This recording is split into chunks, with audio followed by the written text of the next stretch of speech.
more things. When you are asking questions, obviously the other participants can also get to know the things more clearly. Okay. And why do we need literature review? It is very simple question. So what is the purpose of literature review? And most of the studies related to literature, which means English language, English literature, many of them are ignoring literature review. They start with introduction and they go for another chapters, the main chapters. Sometimes they ignore literature review section, literature review section, and most of them are giving little interest towards literature review. And now you let me know, the participants let me know, what is the purpose of literature review? Why do we need literature review section? Any idea, any guess? Sir. Yes. Sir, it helps us what has happened in the past and connects us to the present and to the future. Yes, fine. So this is the main purpose of literature review. But when we are when the researchers are doing literature review, mostly they okay, how do you do this literature review? How do you conduct this literature review? Which means, what I'm asking, how do you collect the data? How do you collect the references? How do you collect the articles or thesis? What is the main? By referring the already done journals, sir. Yes. Some articles which has already been done, we have to serve through online, through the reputed journals. Okay. So this is the case, mostly. Yes. Please continue, ma'am.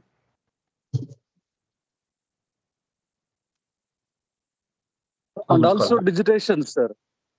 Okay, so fine. Mostly, the researchers are collecting their sources, collecting the literature sources from online, especially from Google Scholar or ResearchGate or any other mode. But what I'm suggesting, don't retry the papers only from Google Scholar or ResearchGate. But if you want to make your work more authenticated, if you want to showcase your work as more reliable one, you just get the articles from Science Direct. You just retry the information, retry the papers from Scopus database, Web of Science database. Okay, so these are the more authentic sources for retrieving the data.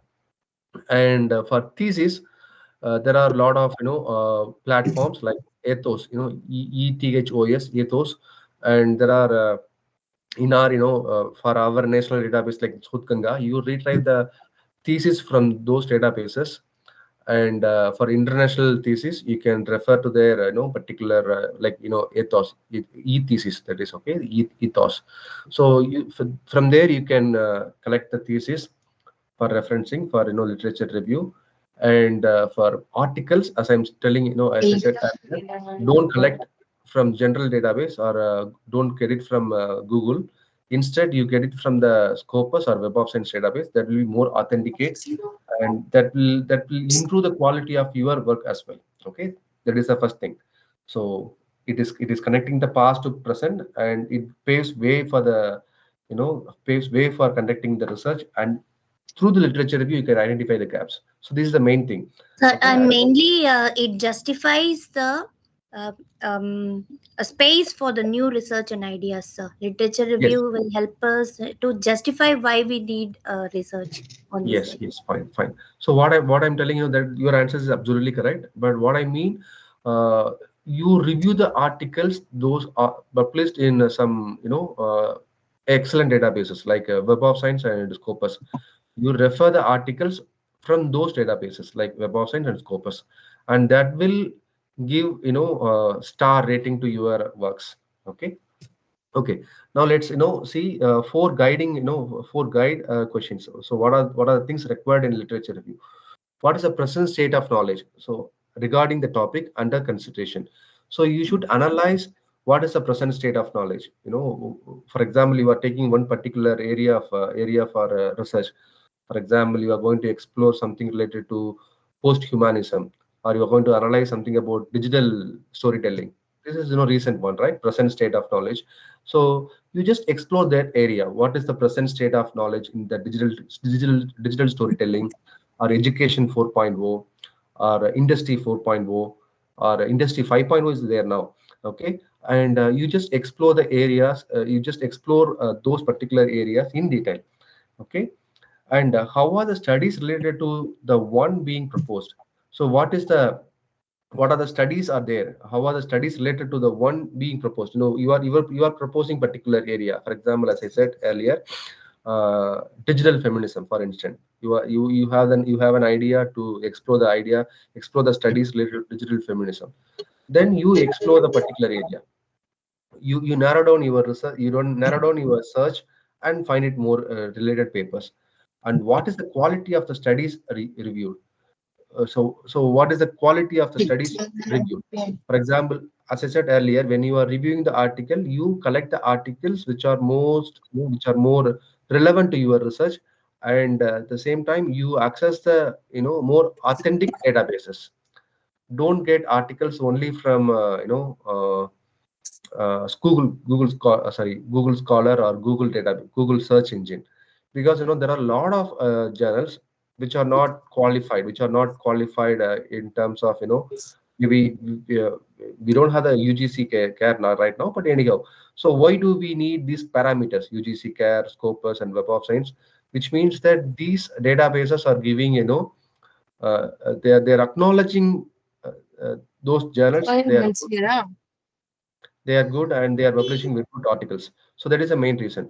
So in this case, you also review the literature. You also review the quality studies for your literature review. Okay, how will the proposed study contribute to the existing literature?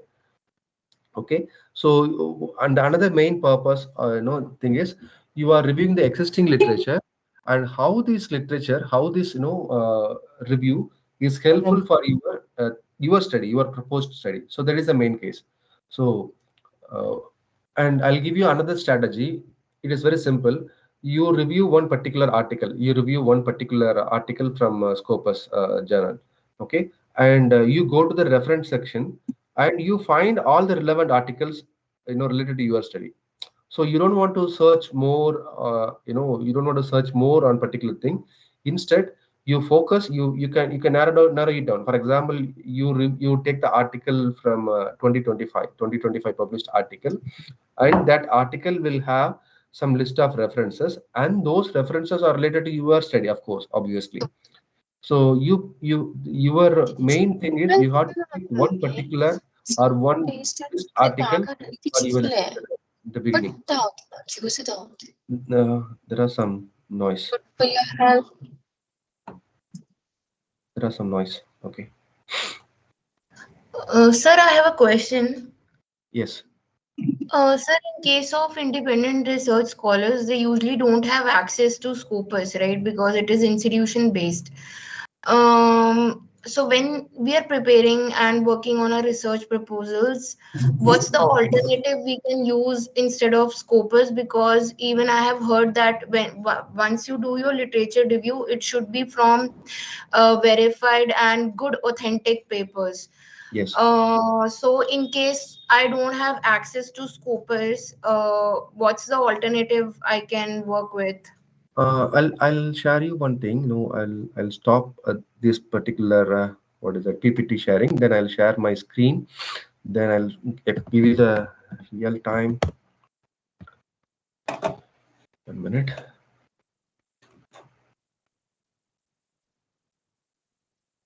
Okay. So here I'm sharing you the screen, my entire screen. So here you can see. Can you see my screen now? No, sir, not yet. Yes. Yeah. Yeah. Now we can. So Yes. here you can see the website Science Direct. So this Science Direct is giving you access for many Scopus articles. See, for example, you are going to find the article related to English for medical purpose. So here you are using and you are searching, and in this search you can fix the yes, and here there is a column open access. So if you click the open access, then you can download it very easily. There is no issue in there is no limitation for like accessing or not. So even if you don't have access, you can download these papers, and 99% of the articles listed here are indexed in Scopus database. So I hope I'm... So it's not a problem that we need to access each and every paper. If we are good with open access, then like it's fine. Yeah, if it is an open access, that is fine. You can download and use this particular website, Science Direct. So Science Direct is it's an authentic site, and it is it has a lot of articles. The articles are indexed in Scopus as well. So here, and when you read these articles, and you will also be get some great knowledge. Even when you are searching articles in Google, then they will give all the articles which are there in some junk journals as well. So to exclude those things, you use only this particular website. Also, sir, I remember you told us that for literature review, we can just go with the abstract. Like even if it's a paid paper, then we can go with the abstract and like find the gap there itself. Fine. And another option is, you just go through the abstract. For example, you just go through the abstract. If it is really okay, it is really related to your area, then you directly go to the references. Then you can find n number of articles related to your area. So this is another strategy for literature review. Okay. Thank you, sir. Okay, fine. And now we'll proceed. I think you can see my PPT, right? Good evening, sir. Yes. Hello, sir. Yes, sir. Please. Sir, how to get articles from Scopus or ResearchGate, sir? I have tried to log in several times, but it is asking institution mail ID, sir. Can we log in with personal mail ID, sir, in Scopus or ResearchGate? No, if you log in with a personal, it won't work. So that is why I'm telling we don't. If you don't have the access, use Science Direct. That is what I'm explaining here. So use Science Direct and use open access. Use open access option, and you can find the articles. You can download the articles, and sometimes for access also, you can use this particular website, SCI Hub. So SCI Hub is a pirated website. Of course, if we don't have the option, we can use it. And here, okay, this website, I think. Sir, tell one Scopus journal in English. 3L, language, linguistic, literature. See, for example, 3L. Tell 3L, sir. Can you see this? Can you see the screen now? Okay, sir. This one. TL, language, linguistics, and literature. Yes, it has everything. If you want to publish article related to language, you can do, and linguistic and literature. So this is the best journal. And even if you struggle to find the journals related to English language, then you can go to Scopus. Is it Scopus? Yes, it is in Scopus. Sir, it's coverage. Coverage here, sir. Scopus. It is in Scopus, and not a problem with that. Okay, sir. Okay, and another option, if you want to. Yes, sir. Please. Sir, tell another 2-3 articles which are Scopus in English, especially. Yes, that is what I'm showing you in the screen. You can check the screen now. And here, this website, Simaco ranking. Here you can see, you can find the articles, arts and humanities, or language and literature. Okay. So there are a lot of articles related to linguistic and literary theory. For example, I think you are seeing the screen.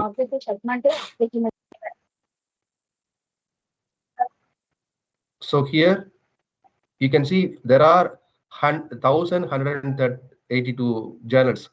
These journals are indexed in Scopus. These are related to literature and literary theory. So there are more than 1,182 journals. But what is happening, we find easy way to publish our articles. That is why we are going behind some agents, and you are giving money and you will be cheated. So don't do like that. You just see the journals and journals requirement, and then you proceed and directly submit to the journals. And if your papers are quality enough, they will accept it. Okay, now come back to this. Okay, I hope no the information is sufficient to you. Is it, sir? Okay. So the challenges of literature review today. So what are the challenges we have? So that already we discussed. So there are many papers are published and many papers are indexed, and we cannot access all the papers. And traditional review methods, manually searching databases, reading abstracts one by one, it is taking a lot of time, and it is consuming project, consuming our time, and we have to make a spreadsheet, and these things will really make the researcher confusing one, and sometimes we will lost. So in this case, we have some tools, but you have to be very clear with the tools. When you are using smart strategies, when you are using any particular AI tools, you have to be very careful. The reason is very simple. When you are using the AI tools, and automatically it will reflect in the AI detection software. So like Turnitin, they can very easily identify if you are using AI tools like ChatGPT and other things. So my advice is don't use any AI tools, but instead you can use AI tools for getting informations or synthesizing the information. For example, you cannot read entire article. For example, the articles are related to articles having 25 pages. You cannot read.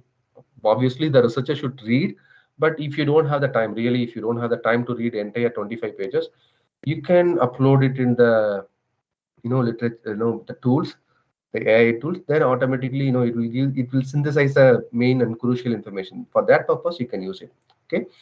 Now, rapid discovery. So AI tools help researchers scan vast literature databases in minutes rather than weeks, identify key themes and relevant studies with remarkable speed and precision. So this is the main thing. So we need to spend a lot of time for reviewing the literature. Obviously, that is needed to the researcher, but if you are really in a hurry, you can use it for synthesizing the information, but not to copy and paste in your research paper. But most of the researchers are just simply copying and pasting in their research paper, and it will be detected in the AI detection tool, and the paper will be rejected in the initial stage itself. So if you want to avoid, you should not do that. And hidden connections. Improve research precision by uncovering hidden connections between studies, identifying emerging patterns, and revealing critical research gaps that manual methods might miss. So this, AI tools. So whatever I'm telling related to AI tools will help you uh, to easier the things. Okay, but most of the researcher are simply copy and paste the things that should be avoided. And obviously these tools will help you to identify the research gaps. Okay, and when we are reading the article manually, sometimes we miss it, and we are not a supercomputer, and we may miss something. And uh, maybe if you are not good in touch with your literature review sections, maybe you read articles for a day and next day, and after that you have that cap for 3 days, then obviously you forget some content from the uh, materials you read. Okay, so this is not possible in AI. It is having good memory capacity, and you will not miss anything. So you can use AI for finding out the research gaps and enhanced quality. And this AI is having the enhanced quality and clear precision, and it is evidence-backed synthesis. So it will, as I said earlier, when you upload the research article, you can get the things with clear synthesis of the literature review. And citation context is also possible. Elevate review quality with citation context analysis. For example, if you have the good if you have n number of articles, if you are just simply uploading the n number of articles in the AI tools, and it will give the referencing style based on your requirement. There is a website is called Mandely. Mandely is by Elsewhere, and you can use Mandely for referencing style. Obviously, I'm using Mandely for referencing style, and in a single click you can use it for APA, MLA, or different formatting styles. Okay, and it is a time efficiency. Obviously, if you are using AI tools, it is a time efficiency and it saves weeks of manual efforts, freeing researchers to invest more time to deeper critical analysis, critical thinking, so creative thinking, and the generative original insights from the literature. So it helps a lot, but it also having the challenges. As I mentioned earlier, if you read, you will gain more knowledge.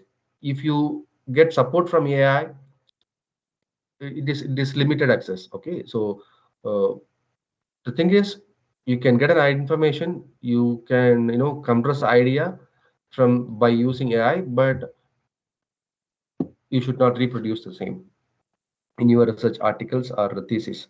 Okay, so citation based with semantic AI tools. So what is a citation based tools? Like tools like a research rabbit. So these are the tools you can note down and you can have a note of it. Tools like research rabbit and connected papers map or connected papers map relationship between studies through reference networks. So it is called visualization of network mapping, identifying seminal papers, tracks research solutions, and find related authors. For example, co-author citations. There are a lot of review papers. I published a lot of review papers, and it is having the how co-author connections, network connections, or citation networks. So these are possible when you are using citation based tools. So research rabbit and connected papers are citation based tools. So these are very helpful when you are doing analysis or when you are doing research, when you say when you are writing the review articles, which means particularly especially for the review articles, you can use these tools, literature review articles. Okay, these will be these tools will be helpful to you. And why you need to publish review articles? Any idea? What is the purpose of publishing review articles? Any idea? Any guess?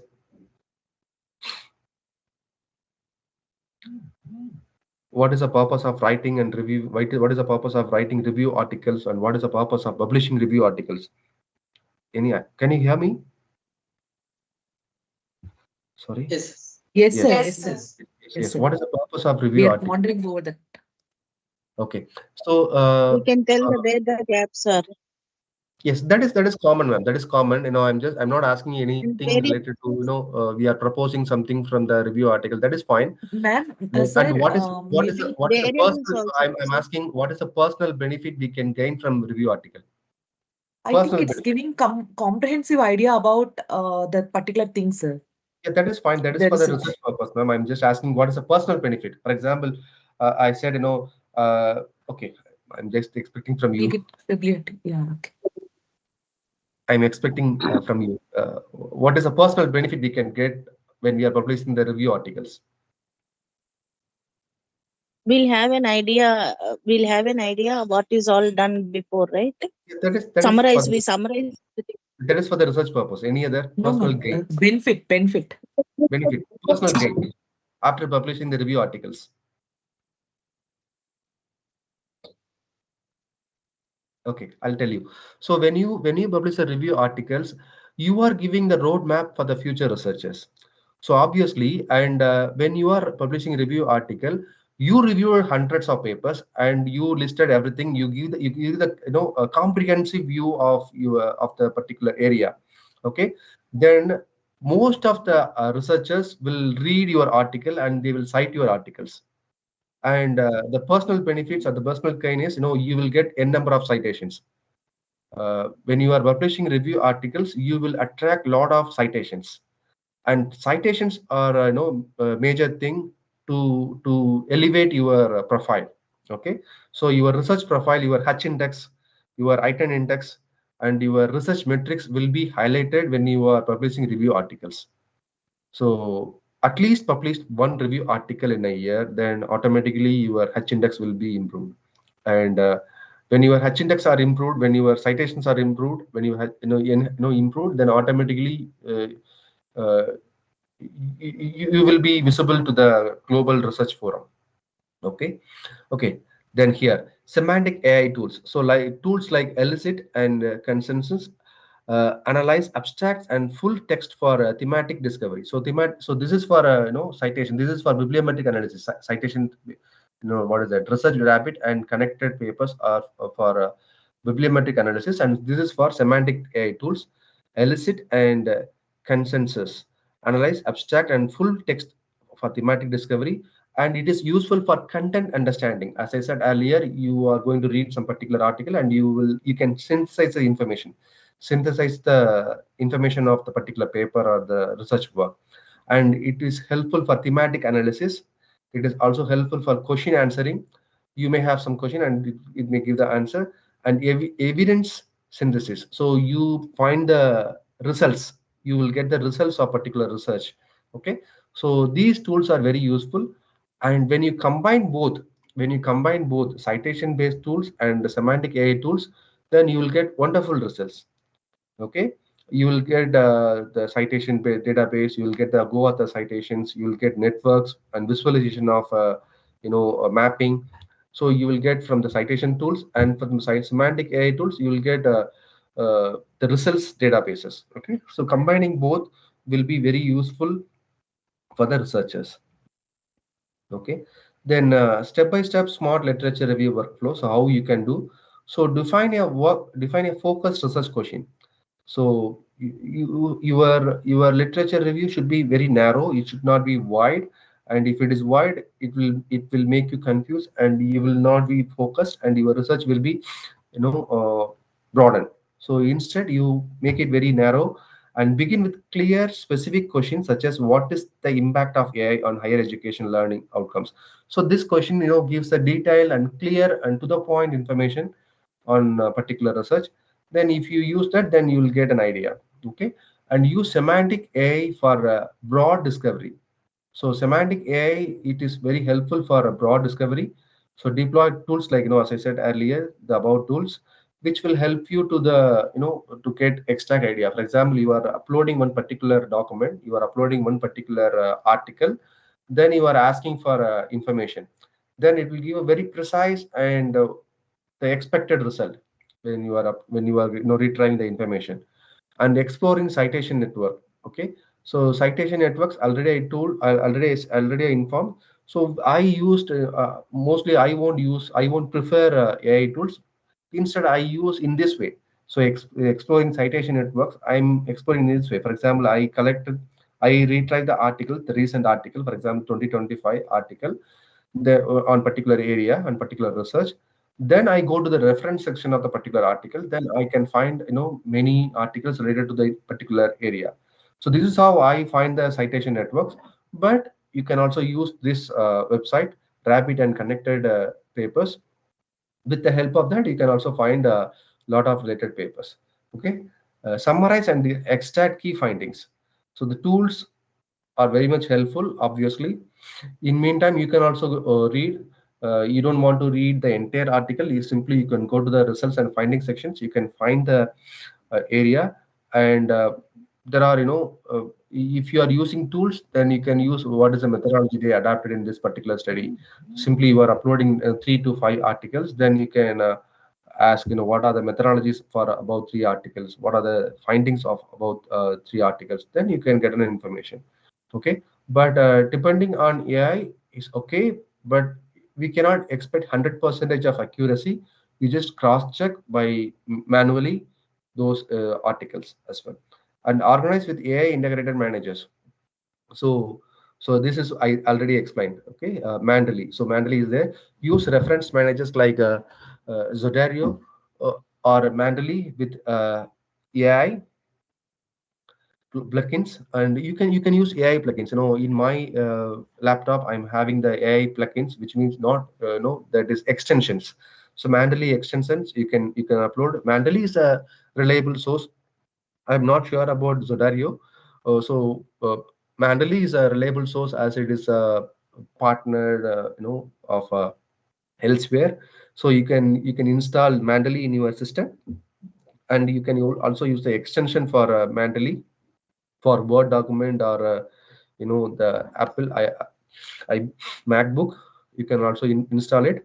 And when you are installing the Mandaly and you have to add the citations, add the particular article, then automatically it will give you the referencing style that you are expecting. For example, if you want APA, you can use APA. If you want MLA, you can use MLA. If you want IEEE format, you can use. If you want Chicago format, you can get it. So everything is possible in a single click. Okay. And critically evaluate citation context. For example, you evaluate the apply site and to understand how papers are cited and whether supporting, contradicting, or mentoring claims. So you analyze by yourself whether these articles are really strengthen the particular research or not. Then you use it very carefully and synthesize into coherent narrative. So obviously the AI is giving you the data, but you make it coherent by using your manual work. Okay, this is very important. And okay, so best practices and tips for Indian researchers. So what I'm giving for Indian researchers, co-Indian researchers, start with clear and narrow questions. This already we discussed. Start with clear and uh, narrow questions, and combine multiple AI tools. So don't rely on particular only one tool. For example, you are using ChatGPT, and ChatGPT is giving a lot of inputs. Obviously, it is good, not a problem. But don't rely on only one database. Use multiple AI tools for checking its authenticity. Then you can gain more knowledge, more skill. Okay, and maintain human oversight. For example, as I said earlier, AI is a tool. AI is for our assistance. We cannot depend on the AI fully. For example, recently we can have a lot of news. The car driver was using the AI, the map, but unfortunately the car was fell down from the under construction bridge. So we cannot depend on the AI all the time. So maintain human oversight. That is very important. Critically assess all the outputs, or critically analyze all AI outputs for accuracy, relevance, and bias. AI tools are powerful assistants, not replacement for human judgment and expertise in your field. So this is damn sure. Okay, it cannot replace the human, but we can get the information. And most of the researchers and most of the research articles are rejected because they are most of the research articles are rejected because they simply copy and paste the things from AI tools. That should be avoided. Okay, and leverage institutional resources. Sir, I have a question. Sir, if you can please give a, like in the end, if you can please help tell me how to use Sci-Hub, because I was using a DOI, copied and pasted, but I couldn't find it. Yeah, Sci-Hub you can use. Sci-Hub is giving you the access for old articles. For example, if the articles are published more just than a hands-on training for Sci-Hub. Okay, you want it now? Yeah, sir. Okay, 1 minute.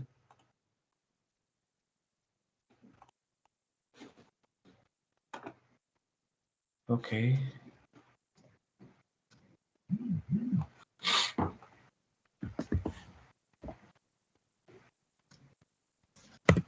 So Sci-Hub, you can download. You cannot download all the articles, but instead, maybe it works for a 50%, 50 to 60% you can expect. For example, this is Sci-Hub website, and you want to read this particular article, for example.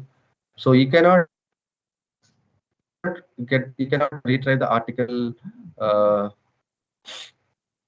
You cannot retry the recent articles, but you can retry the old articles. For example, here, okay, I'm just trying this paper. I'm not sure whether we can get this article or not, but I'm just trying. So this article, okay, this is open access, I think. Okay, this is not open access. So I'm just trying to download this article. I'm just copy and paste the DOI. I'm trying to retry the article.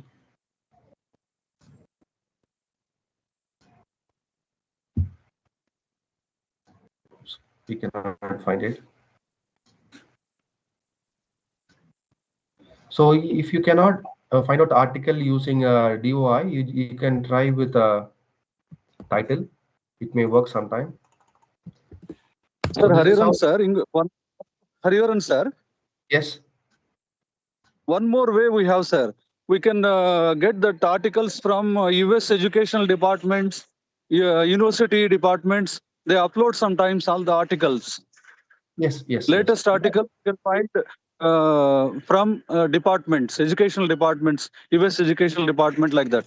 I have downloaded many articles which are not open source. Fine. That's great. That's great. Whether they are giving access for the recent articles or they have some parameters. Articles, they upload articles directly. No, whether they also upload recent articles or they have some parameters. Articles I have downloaded, 25 articles, 25 articles I have downloaded from US education department, and some universities they upload, sir. Fine, sir. Perfect. So maybe you can use the SAS resource. You just send that in the chat box, but maybe others can also get to know the information. So this is how you have to use Sci-Hub. 50% of the articles you can download. Otherwise, you can use the information shared by the professor right now. You got it, ma'am? Okay. Yeah, sir. Thank you. But we cannot. But for the Sci-Hub, we cannot expect 100%. The possibilities. Correct. Okay. Maybe the source information is really good. You can try that as well. Thank you, sir. Okay.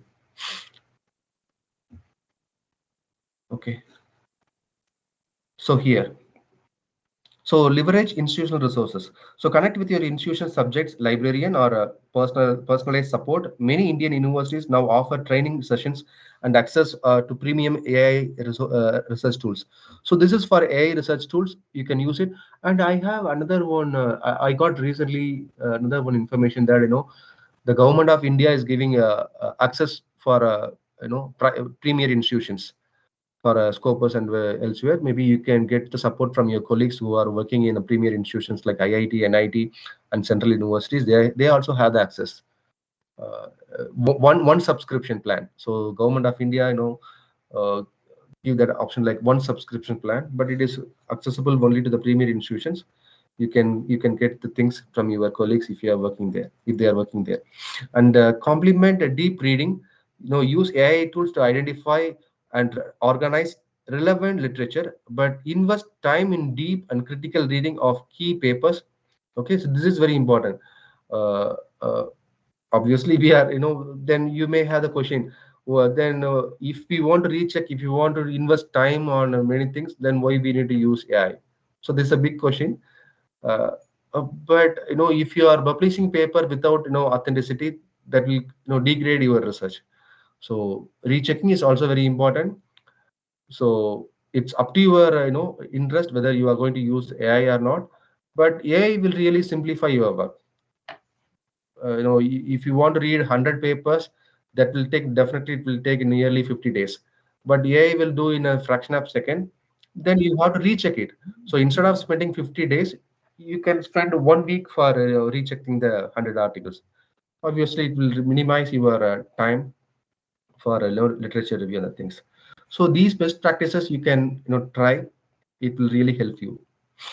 And here, the future AI and smart strategies in literature review. For example, database integration, systematic review automation, and enhanced collaboration, improved transparency.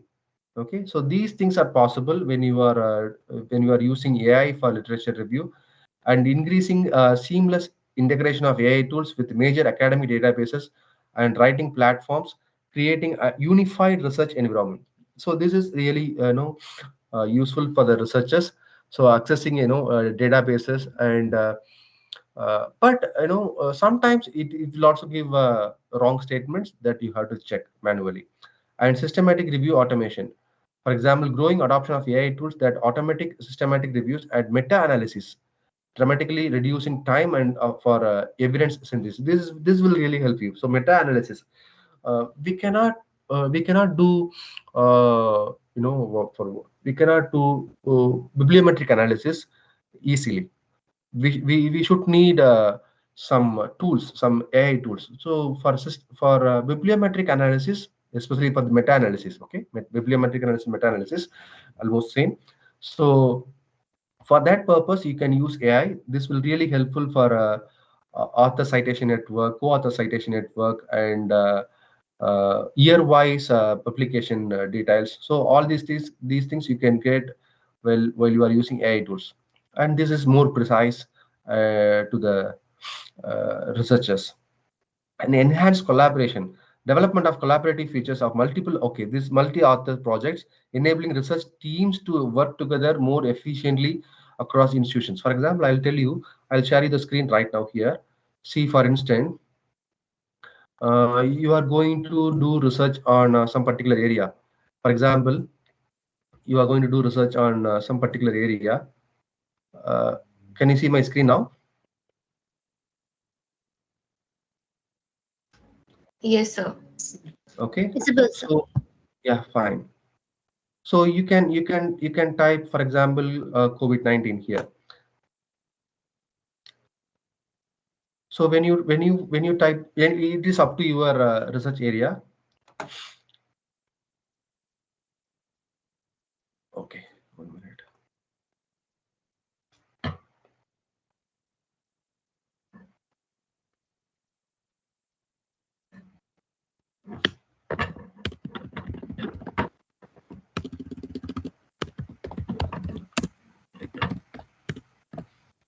So you are going to find the articles related to education 4.0. So here you will get list of articles. See, you will get a list of articles related to education 4.0. Then you also find the authors related to this particular field. See, you can find the authors related to that area. Then you can connect with them. For example, this author is published nearly 100 articles related to education 4.0. So you can try to connect with him, with his expertise, and this will help you in that way. For example, here, so these tools will help you for enhanced collaboration, research collaborations, and this enhanced collaboration will really help you to showcase your profile to the worldwide. Okay, and it is improved transparency, continuous improvement in AI, explanatory and source transparency, building trust and credibility in AI. Yes, Durga sir, please unmute. Sir, mute. Durga sir. Okay. Okay. So this will show you the continuous transparency, and it will build strong connections to the authors to improve it further.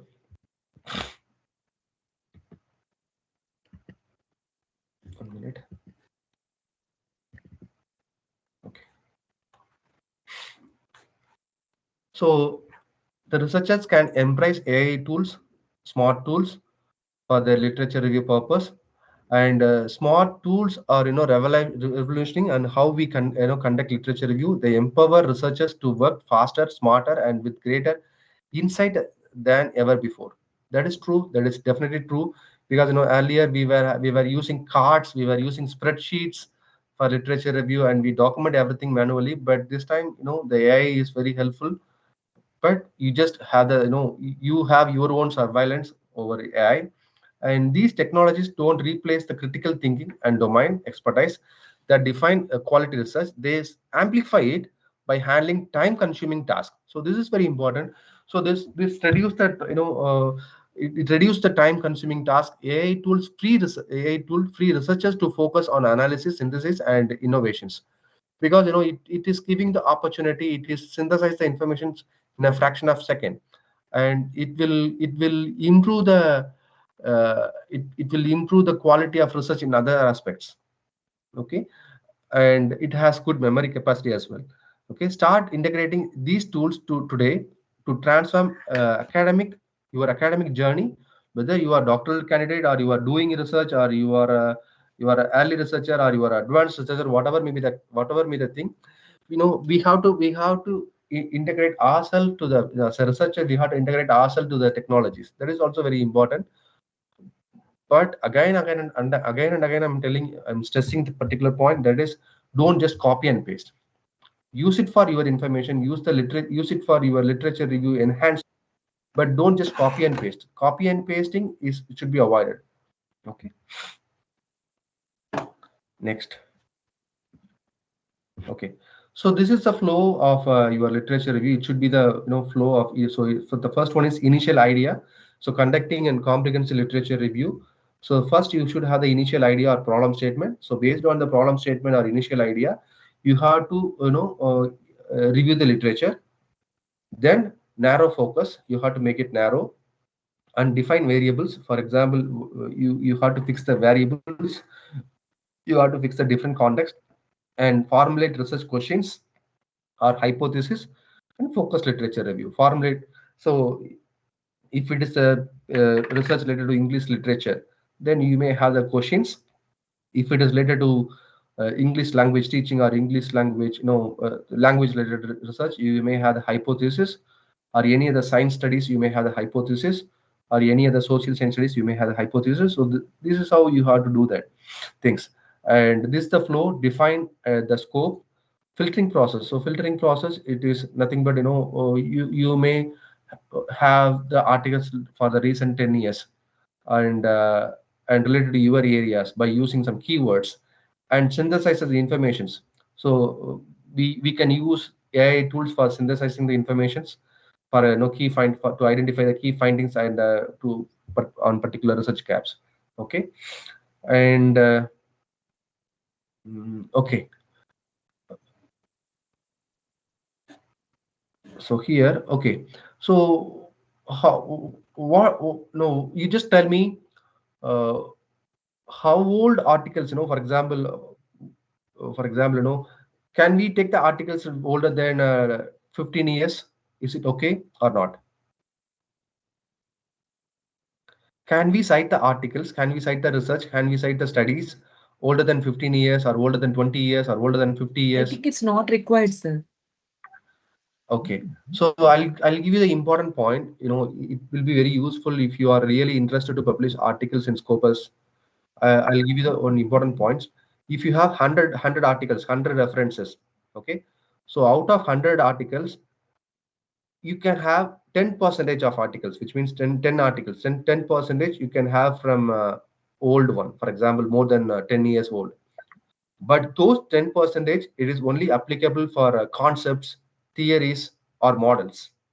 Okay, it is not for the recent research, but it can be, those 10% can be for concepts, models, and for theories. Okay, 10%. Then 90% should be from authentic databases like Scopus and Web of Science. So it is also applicable for your thesis. If you follow these things, then automatically your work will be will be exhibited to the global forum, global research forum. So for 100 out of 100%, 10% for older than 10 years. So this is for scope. This is for theories, models, and concepts, and 90% within 10 years. And those 10 years, you have to retrieve the articles from Scopus and Web of Science databases. And in that 90%, 50% of article for last 10 years. 50% of article for last 5 years. So 90 is for 10 years and 50 is for last 5 years. Then automatically, it will showcase to the examiner or the reviewer or the editor that you did wonderful literature review, and your literature review is evidencing that there is a excellent research gap for conducting this particular area. And based on this recent research, you are justifying your research questions, or you are justifying your hypothesis, and you are framing your variables, and this will reflect in your research as well. So this will improve the quality of your research. So this is very important. So this is how you have to use the filtering process. Okay, and based after filtering the research articles, after finding out other 100 articles, then you can go ahead for the synthesis. Okay, so this is very important. And another thing, okay, synthesis. Okay, so the hypothesis and research questions must be framed only by literature review, or only through literature review. Okay, this is very important. So objectives you can propose in the introduction section, and for the hypothesis and literature review, you have to frame your literature, you have to frame your research questions and hypothesis only through literature review. So literature review is the base for identifying the variables research questions and hypothesis. And here, so obviously the next for the research question, hypothesis and objectives. So clarity in research questions and hypothesis. Clearly define the scope and objective of your study to guide your research effectively. Ensure that your research questions or hypothesis is specific and address a gap in existing literature. This is very important. So you are identifying the research gap. So after identifying the research gap, you have to frame a research question based on the literature review, based on the existing literature review, and align your, but at the same time, your research gap should align with your objectives and research questions or hypothesis. So you should not deviate. If you deviate, the entire things will collapse. Okay. So there should be a connection from your connection with your research question, sorry, your objectives, research gap, questions, and hypothesis. Okay. So there should be a combination. There should be connections between one another. That is very important. Okay. And these are all. And if you have any questions or any clarifications, you can ask me. And as an editor, I'm working as an editor for many Scopus journals, and most of the Scopus index journals are expecting the articles which are citing the articles from the Scopus database. So if you are really interested and if you want to produce a quality research, in that case, you refer articles only from the Scopus database or the Web of Science database. That is very important. And there are many tools available for synthesize the literature review. You can use those tools, but don't copy and paste. If you copy and paste, it will be detected in AI tools, AI detection softwares. So when the authors are very clever by using AI tools for literature review or writing the entire article, obviously the journals are improving their quality by using advanced AI detection softwares. Then it will flag your mistakes, and it will be displayed in the editorial desk, and they will easily identify and they'll easily reject your paper. So most of the articles are rejected in initial screening by using very simple very simple phrases. They are rejecting the papers by your articles are not related to our scope of the journal, but they are using these phrases. But the original reason behind the screen is most of the articles are detected in AI tools. That's the reason they are rejecting. So use it very carefully and use very clear and perfect references. And I'm giving you wonderful tips to you. If you are writing review articles, at least the minimum references are 60. If you are writing review articles, the minimum references are 60. Okay. And if you are writing research articles, the minimum references are 40. But most of the articles, we are rejecting because they are having only 10 references or 5 references, and sometimes they keep only a primary source as a reference, and they are not citing any other references. So these are the cases we are rejecting the papers. And sometimes they keep it in an in-text citation and they forget to keep it in the reference, vice versa. They keep it in the reference and they won't cite it in the main text. So these reasons will lead you to reject the paper. So please avoid those things. And it is not only for the articles, but also for the thesis. You cite everything very clear way. That's why I'm telling you use manually. That's why I'm telling you use. Good evening, sir. Yes. Sorry for interruption.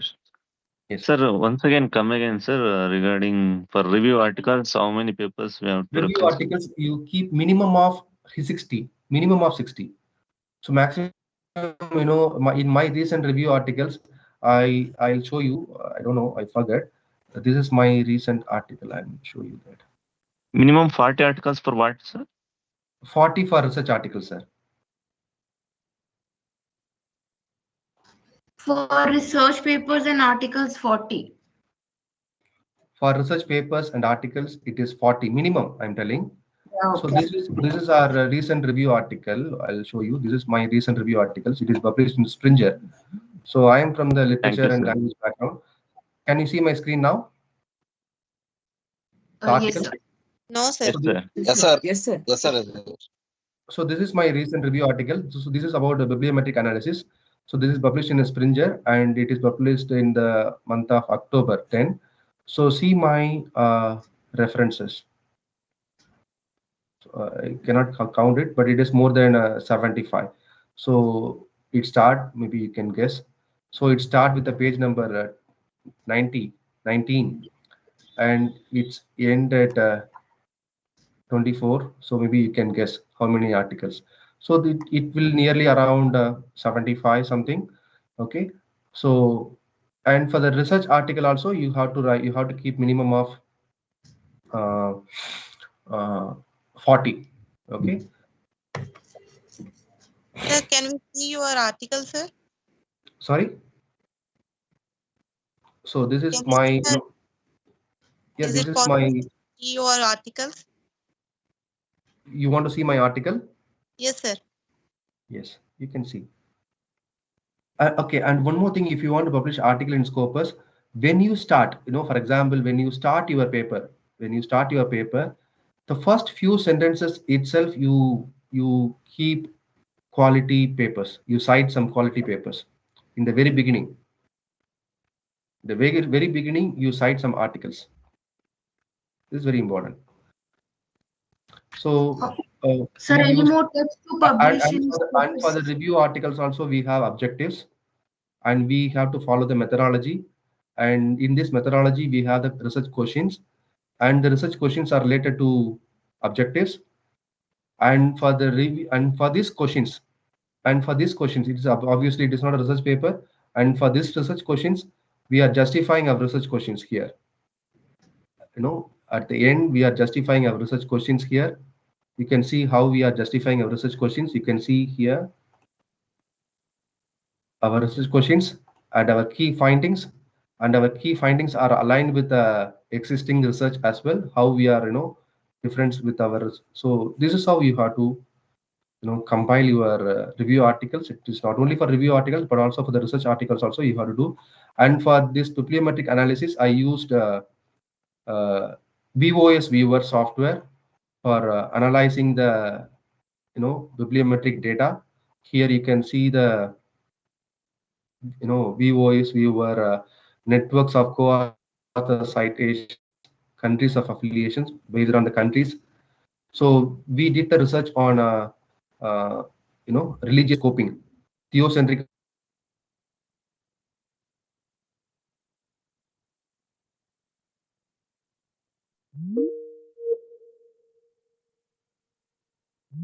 country wise, and author network.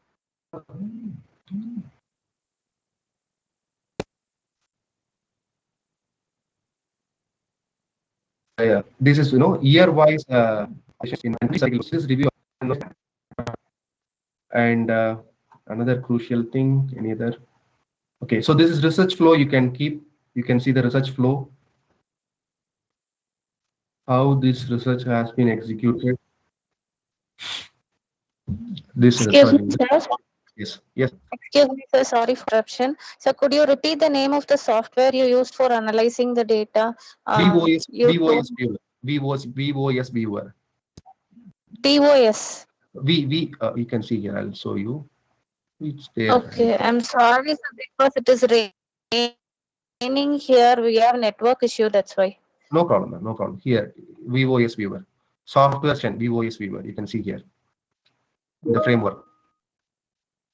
Can you find it? Otherwise, I'll show you here. Sir, can you paid one? Yes, sir. Thank you, sir. It is free. It is free. It is free. It is free. VOS viewer software. You can Yes, find sir. It is available in chat box. Thank you, sir. Okay. Sir, could you kindly share this article to us, sir, to the organizers, so that we can have it in our WhatsApp? Actually, it is open access, ma'am. Not a problem. If you type my Google Scholar, you can find. This is my another one.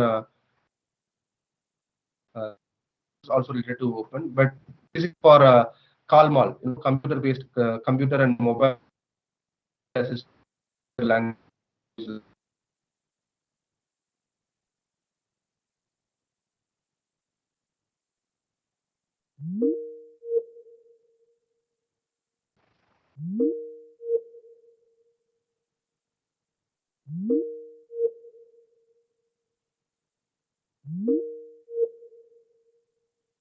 Year-wise publication.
You just collaborate with some international experts in your field. As I said earlier, you go and find it in the scopus who are all in your field, like this, and you just connect with them, by sending emails, or you can connect with them through ResearchGate.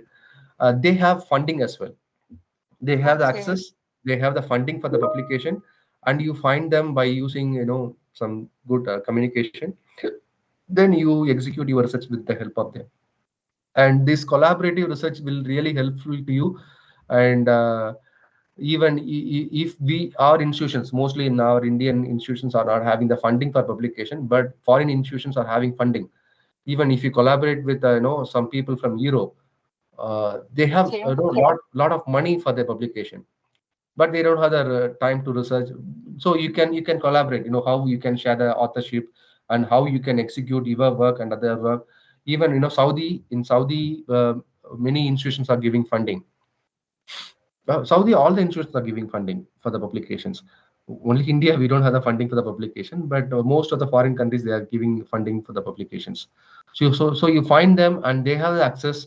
You get support from them for the methodology part, for analysis, and you take care of the introduction, literature review, and discussion. So you mutually share your work together, then you get success. But sir, that leads me to a very quick follow-up question. Is that will there be ethical consideration, because I am assigned a supervisor? So will there be ethical consideration if I go this way? Ethical consideration in the case, I cannot understand. In the terms No, that ethical consideration, whether you are asking whether the journals will ask whether you have some limitations in your institute. So I'm like, in your experience, will I face any ethical issue that I already have a supervisor and then I'm trying to reach out to co-supervisor? Will there be a conflict of interest in that? Like, how should I go about it? You have to get the consent before conducting this research, ma'am. If you are going to do collaborative research, then you have to get the consent from your research supervisor. From my supervisor. Yes. Okay, so I have to keep them in loop in every stage. You mean that? No, not. It is up to you. If you are really interested, you can keep them in the tag. Otherwise, you get their consent, and then you go ahead. Okay, that is very helpful and valuable, sir. Thank you so much. Yes. If you go without their consent, and sometimes the supervisor and co-supervisor will acknowledge, and the institution won't acknowledge. So you get every consent before you are going to start. Okay, sir. Got it. Thank you so much. Yes, ma'am. And any more? Yes, ma'am. And any more questions? Yes, sir. Sir, I have a doubt. Yes. You have made clear on how the literature review must be done, what kind of papers that we use, and that part I'm very clear with.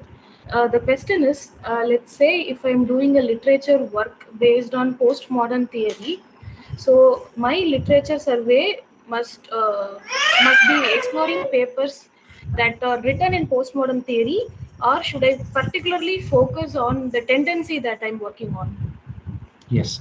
So this is the main problem most of the literature students and most of the Indian researchers, especially for the language and literature, that they are doing the mistakes. Okay, so for example, you are doing research on Indian writing in English literature. Okay, then what is happening in Indian academia? They write the history of Indian writing in English literature. Okay, and then they write the history of the author. They write the history of the particular text. They write the summary. So that should be avoided. You have to find out. You have to write only based on the problem you are going to face. Only based on the research you are going to execute. Okay, that is the main thing. So don't write this unnecessary details. Unnecessary. In your case, you are right. You are doing research on postmodernism on particular text. Okay, so in that case, you have to focus on the theories, postmodern theories, and how the postmodern theories are implied, how the postmodern theories are applied in other texts, other studies. So that you have to explore.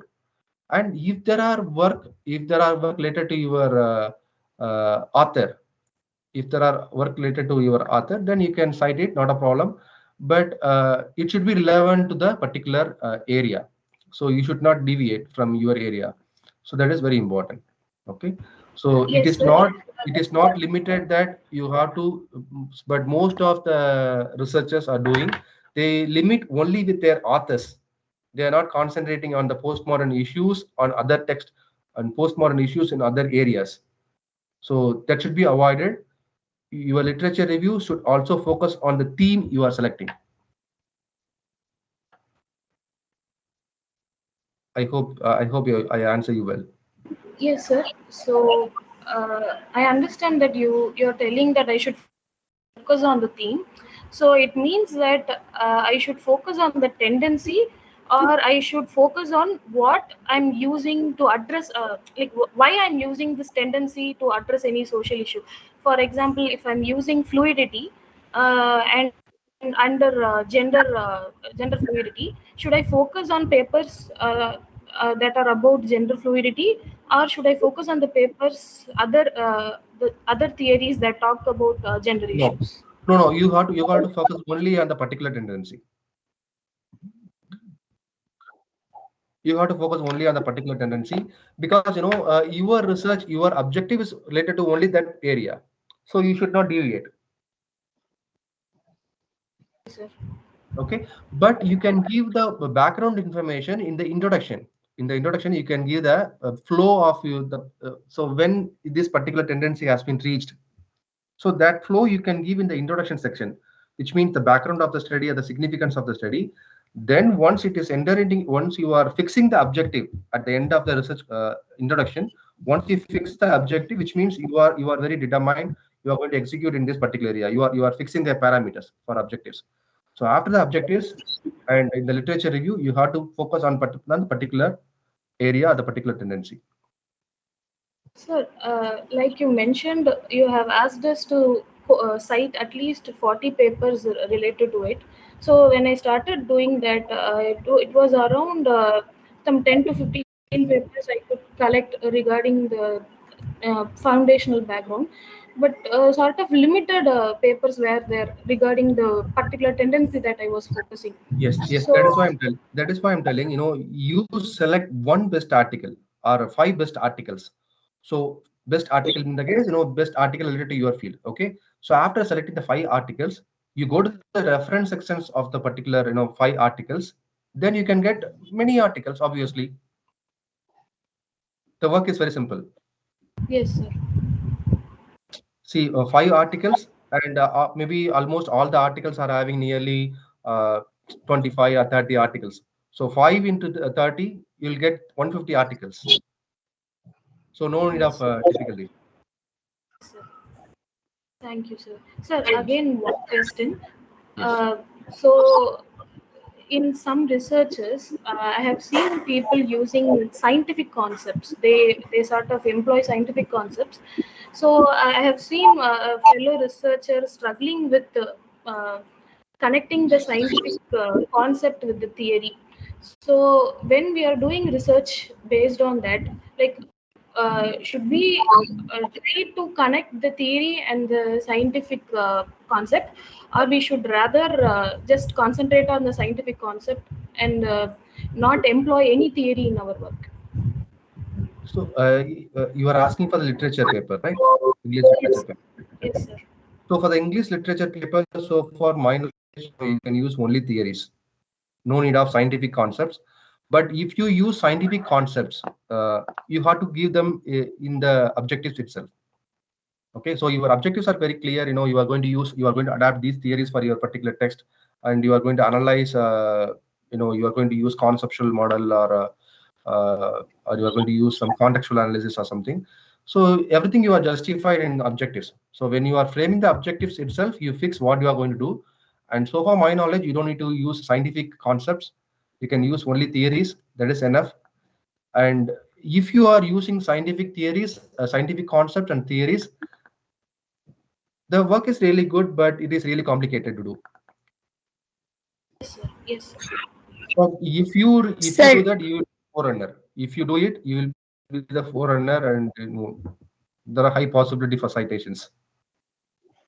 Sir, if in case if the research, English research is on ELT, what will be your answer? So, can we go for a scientific concepts adding on them? No, you don't go for the scientific concepts. Instead, you go for the models, the concepts, not scientific concepts, general concepts or the model. For example, technology acceptance models, TAM. I hope you know that, right? Quasi experimental model. So Yes, you sir. go for the models. Sir, but if we were able to connect the concept with the theory, are we allowed to use the No, scientific I'm concept? confused. Whether you are asking for literature or language. For literature, sir. Okay, tell me. Sir, if we are able to connect the concept with any particular theory, are we allowed to do this, or it will be difficult? Then, Sorry, I cannot get your question clearly. sir, am I audible? Yeah, you are audible. Your question is not very clear. Yes, sir. So, if we were able to connect our scientific theory with any particular scientific concept, are we able to employ it in our research paper, or it will be a complicated process? Yeah, you can use it, but it is a complicated process. Yes. I'm not telling you should not use. You can use it, but it will be more complicated, and you have to do a lot of strenuous effort on that. Yes, sir. If you're really Thank you, capable sir. enough, you can do that. Yes, sir. Thank you, sir. Thank you for clarifying. I'll share you one of my paper. It is related to theories, so you can see it is also related to postmodernism, paranoia. You can understand there. Can you see my screen now? Yes, sir. Sir. Okay. So this article is related to paranoia, postmodern paranoia. So here you can see this article is also there in Google Scholar. You can check that. So here you can see that it is an old one, literature review I am having, and methodology. I'll show you the methodology section.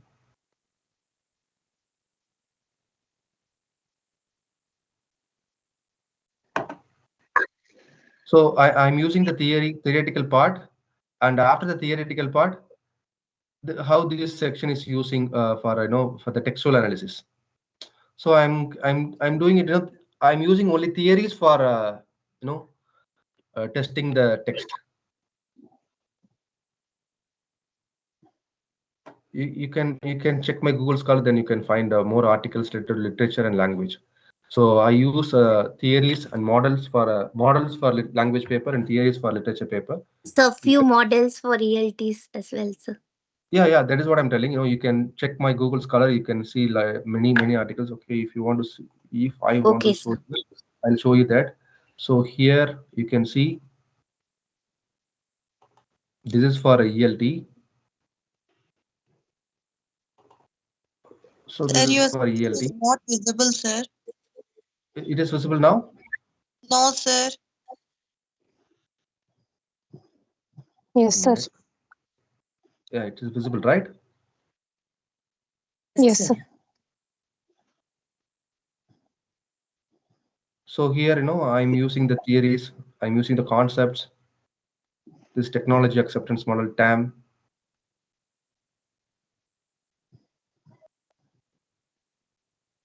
You can find my articles there, and you can find many things. So I use theories and concepts for language and related literature papers. Thank you, sir. Yes. Any more questions? Good evening, sir. Yes, good evening, ma'am. Sir, I have intention to do my research on disability studies and fusing fantasy literature. And I'm focusing on, I'm trying to explore vulnerability as strength in that fantasy literature. How can I go for introduction, and how should I go for literature review, sir? Ma'am, you use the keywords like, as I said earlier, you go to the Scopus and use the keywords for a search, like, what you want, digital disability studies or vulnerability studies, for whatever the things. So use the keywords and articles, then you can gain an information and use this particular, Scopus or Science Direct for finding out the articles.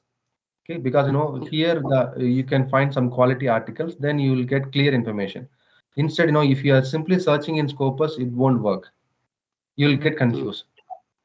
So use this particular sciencedirect.com or a Scopus page for gaining the Using information. keywords only, I searched in Sign Direct, as well as we got many articles from in Flipnet, sir. Yes, you just read the abstract alone, ma'am. First, you just read the abstract alone. If it is really matched with your expectation, then you go ahead. Otherwise, you go to the next article. No need to study the entire article. Yes, sir. Yes, sir. That's why sometimes we spend a lot of time for downloading the article which we cannot download. So that's yes, that sir. also we can avoid. That's true. Yeah. And how can I go for introduction, sir? Shall I begin with fantasy literature or disability and fantasy altogether? That why I'm focusing on the fantasy literature written by disability author. No, you don't go with both. First, you go with the significance of your research. What is the significance? What is the background of your research? You go with that at first. Okay. Then you go for the disability or whatever. Because I too belong to this category. So my guide advised me to do this kind of research, because we can express our pain and sufferings clearly than non-disabled person. That's why I have choose this. Fine, ma'am. Fine, ma'am. Excellent area, ma'am. Not a problem. But my advice is you start with the significance of your research. That is more important. Okay. Okay. Thank you, sir. Thank you. Any more questions? Hello, sir. Yes, sir. Sir, my question is related to bibliometric analysis. Yes, sir. Sir,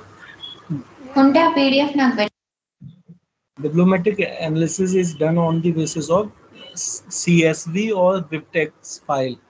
Sir, how can we get these files even we have not access of Scopus and other Web of Science of databases?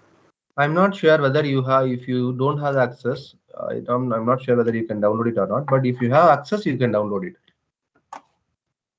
If you have access, simple, it is very simple. Can we get it from Science Direct, sir? Science Direct, not possible. Science Direct, I don't know whether, I didn't try for Science Direct, but here, I'm giving you the demonstration here for if it is a, 1 minute. I hope you can see my screen. Yes, sir. So it is very simple in, okay, it is very high.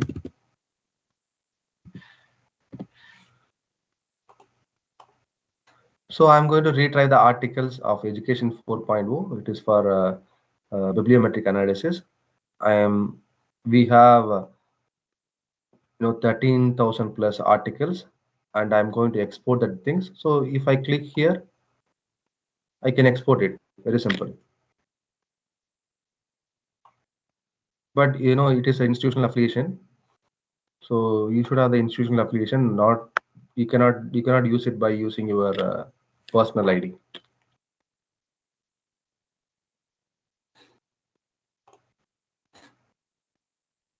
Fine, sir. Get it, sir. Thank you, sir. Yes. Sir, shall I wind up this one? Yes, sir. Yes, ma'am. Okay. Thank you so much, Dr. Hariharasudan, sir, for such a clear, practical, and deeply insightful session.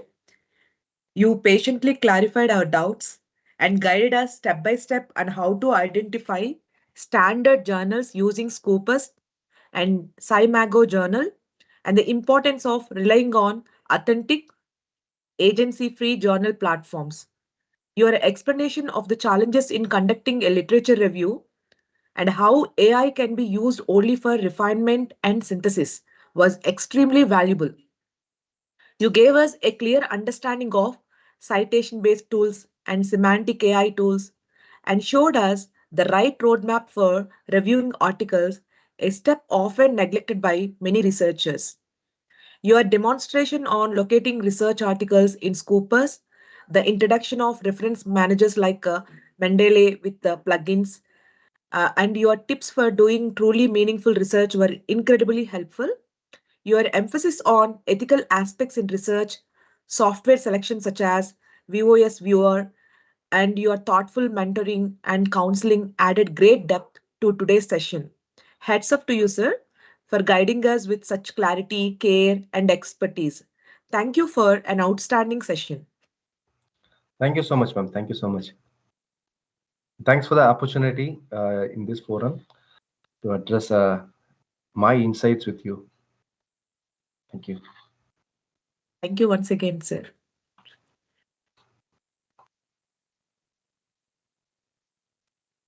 Sriranjani ma'am?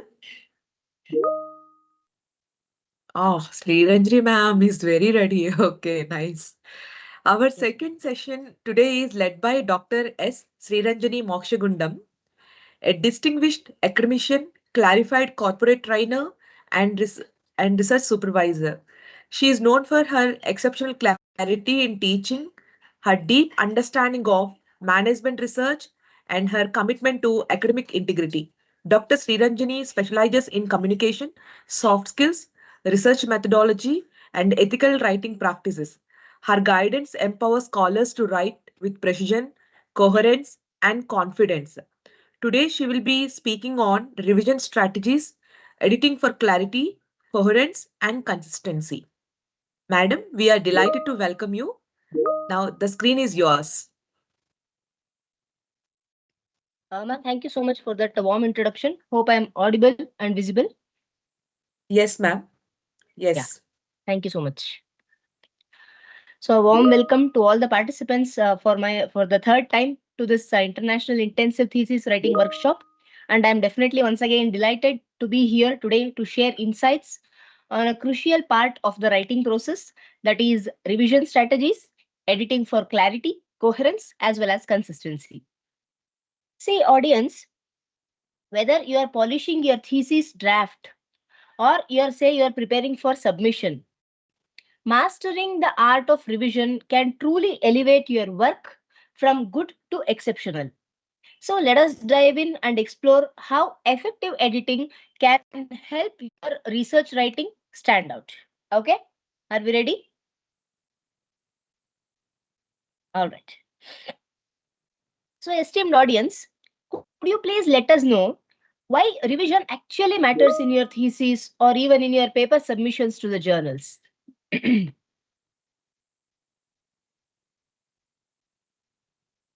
get more insights when we are going to revision. We can rectify even our mistakes also, ma'am. Maybe we can refine our thoughts.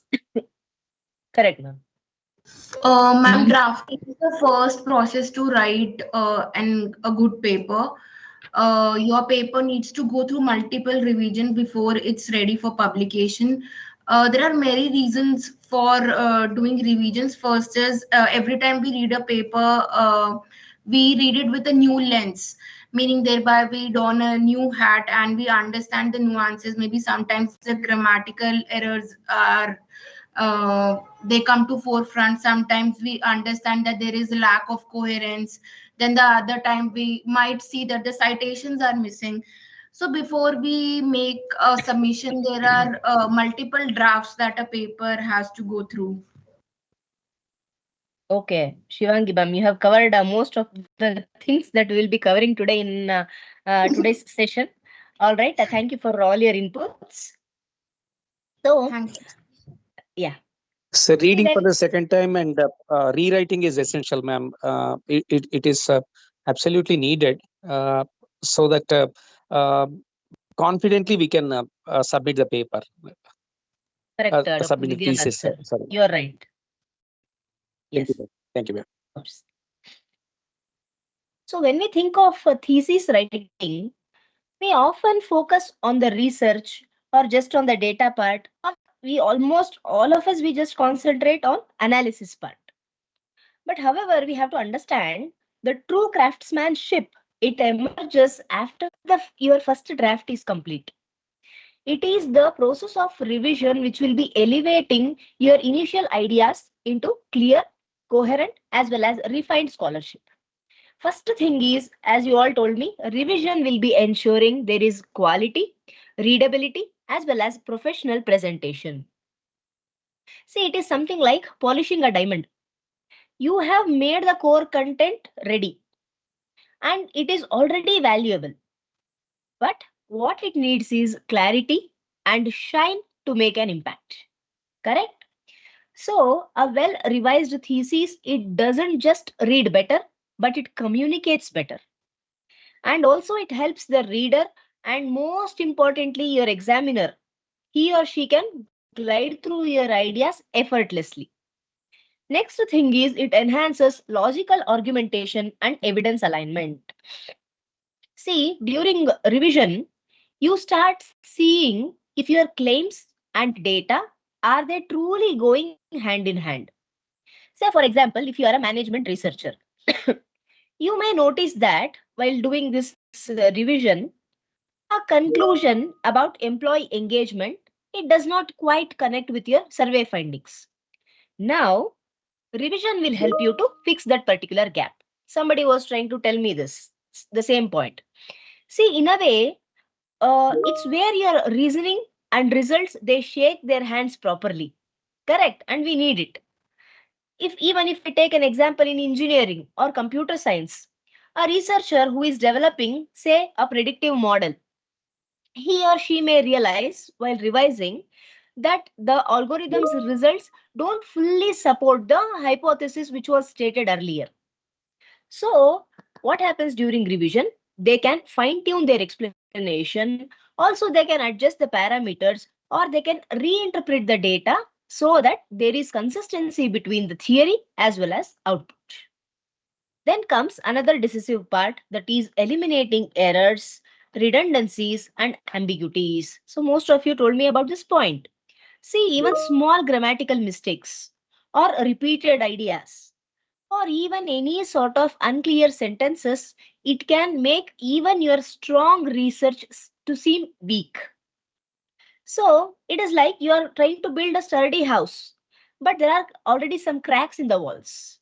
The structure is there, but it does not look sound. All right. Then revision also prepares your thesis for publication readiness and peer review. See, remember, journals as well as academic committees, they value clarity as much as the content.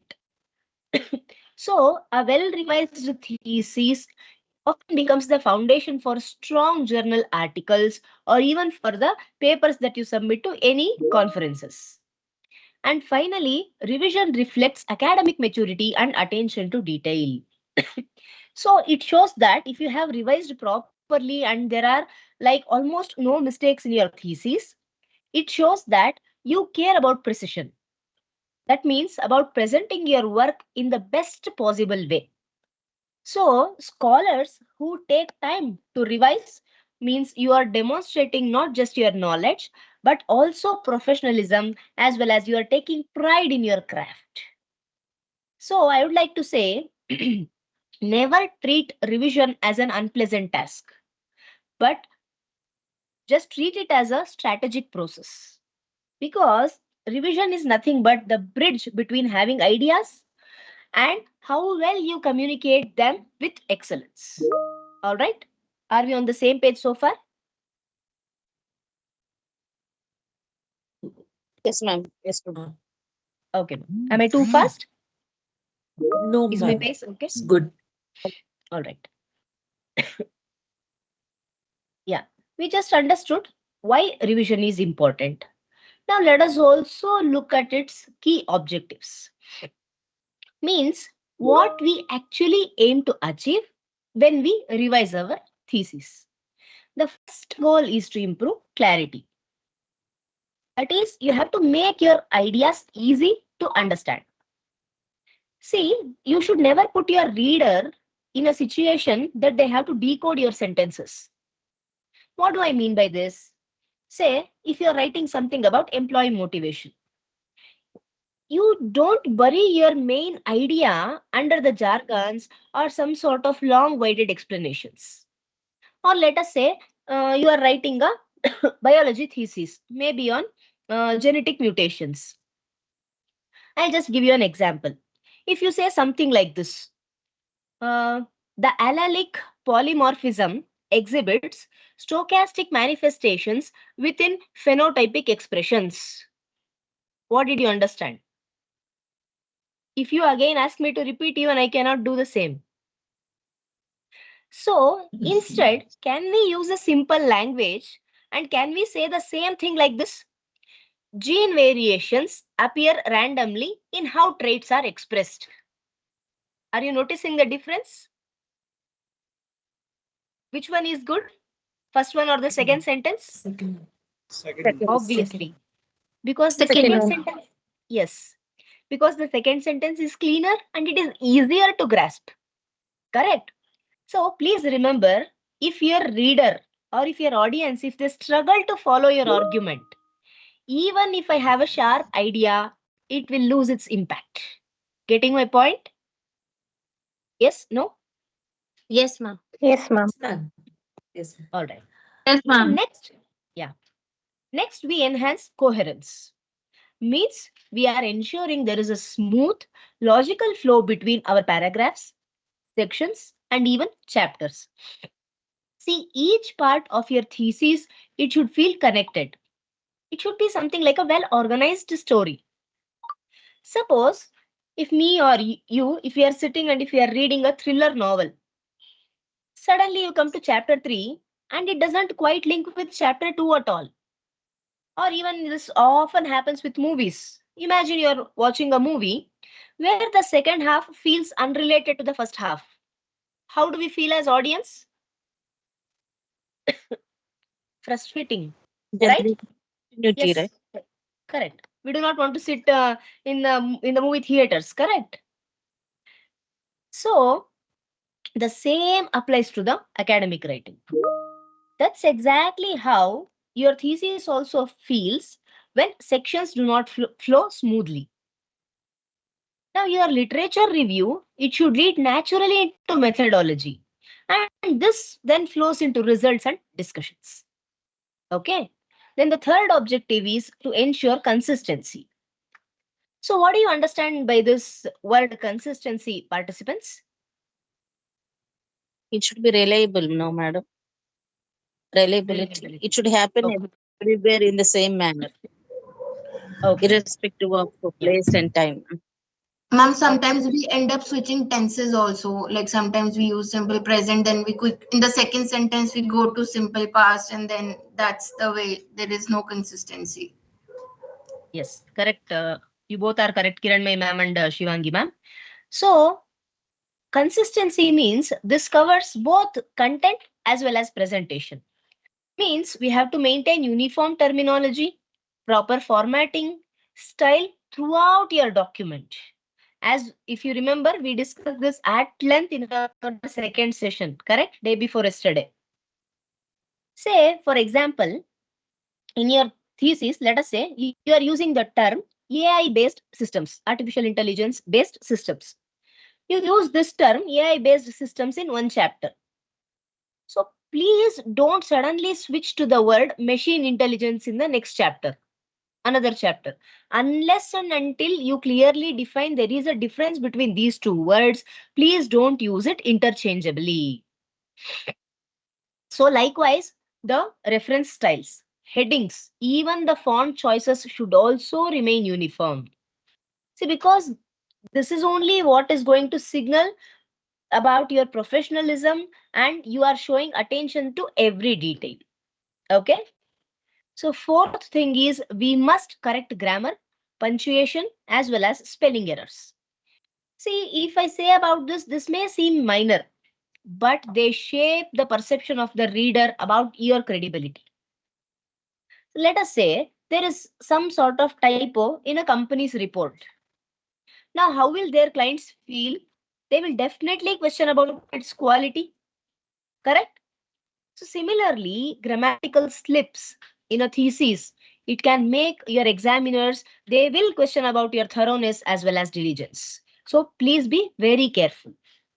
Then the fifth objective is to strengthen your argumentation and evidence-based reasoning. This means you have to check whether every claim that you have made in your thesis, it is backed by a solid data or literature. Suppose you are writing a psychology thesis. If you claim that mindfulness is going to reduce stress levels, then you have to make sure your data, analysis, or the cited research, it is strongly supporting that particular statement you have made in your thesis. Now, if that is not the case, revision will help you to identify such sort of weak arguments. Means you can reinforce them with reliable evidence also. And finally, revision will help you to identify the gaps, be it in literature, methodology, or even in your discussion part. See, sometimes what will happen during revision, you realize that you have just missed citing a key study, or that your sample size does not fully represent your population. Now, if you discover this, suddenly, as humans, we start feeling discouraged, or it will be bothering you initially. But please don't worry. They are actually the signs of growth. That means you are properly engaging more critically with your own work. So, therefore, I would like to say revision is not just about fixing the mistakes. It's all about refining your thinking process. That's why revision will guarantee you that your thesis communicates with clarity, it flows with logic, and also it just stands tall on the strength of evidence. Okay, are we clear so far? Yeah, ma'am. Yes, ma'am. Yes, ma'am. Oh. Yes, ma'am. Then we have levels of revision. Now, participants, see, when you sit with your thesis or even with your paper to revise it, how do you normally start revising? So my question is, do you look at the flow, or do you want to correct the language first, or do you look at the content? Tell me, what is your approach for revision? Content and language to go together now. Okay. Content will be there, but it is expressed in language, right? So we had to go together. Okay, ma'am. So Kiran, my ma'am, will just go with language as well as content correction at first. What about others? Ma'am, I just go through the paper, like I leave my paper for a few days, like probably for 2 to 3 days, and then I come back with a new approach, just thinking that I have not written this paper, and I go through and I understand whatever comes my way in the very first glance, and then I get first of all I get to know the coherence is not. Sometimes I get to know the citation is missing, but whatever the case is, I go through at least 3 revisions before I submit my paper.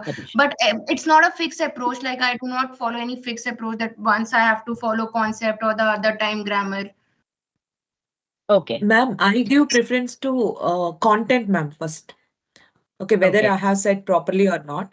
And then I'll go for the semantics or, I mean, the words. Even word choice is also very, very important. And later I can go for even the coherence and grammatical errors like that, step by step, layer by layer. Correct, correct. So here we come to the point. Revision is not something we do in one sweep. As Swarna ma'am rightly pointed out, it actually happens in layers. Means from big picture to tiny details. So it is something like renovating a house. You don't start with painting the walls before fixing the structure. Am I right? Correct, Yes, ma'am. ma'am. Yes, ma'am. Yes, So ma'am. simple. The same logic applies here. We usually talk about 4 levels of revision. That is macro, meso, micro, and technical. Is anybody aware of these levels?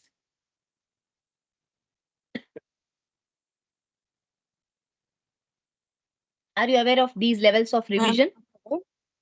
Yes, ma'am. No, ma'am. No problem. No, Okay. ma'am. All right, let us discuss it now. Macro I am level. only aware of, ma'am, EST, which is by Louis Bronfenbrenner. Micro, meso, macro, I understand from that context, ecological theory. All right, Chitra ma'am. Okay. Yeah, okay. I'm just a guess, ma'am. Is it relating the abstract results and the conclusion is correlated properly, ma'am? Not actually, Immaculate ma'am. Not actually. We will discuss it now. Okay, ma'am. Yeah. At the micro level. Yes, ma'am. Macro means it at a bigger level, ma'am. Correct. Macro, then micro. You are coming to broader to the specific, something like that. Correct. You're right. Broader concept to. Yeah, Yes. yeah. So something specific. Yes. Yes, of course. As the name itself tells you, macro level revision means this is your big picture review. Means here you are asking yourselves, does my overall structure is making some sense or not? As simple as that. Means you check whether your chapters, sections, and arguments are they aligning with your research questions or hypothesis or not. Just imagine you are planning to reach Tirupati, but your map is directing you towards Vijayawada. So, is my route correct? No, ma'am. No, right? So No, the ma'am. journey, correct. So the journey and the destination must be aligned.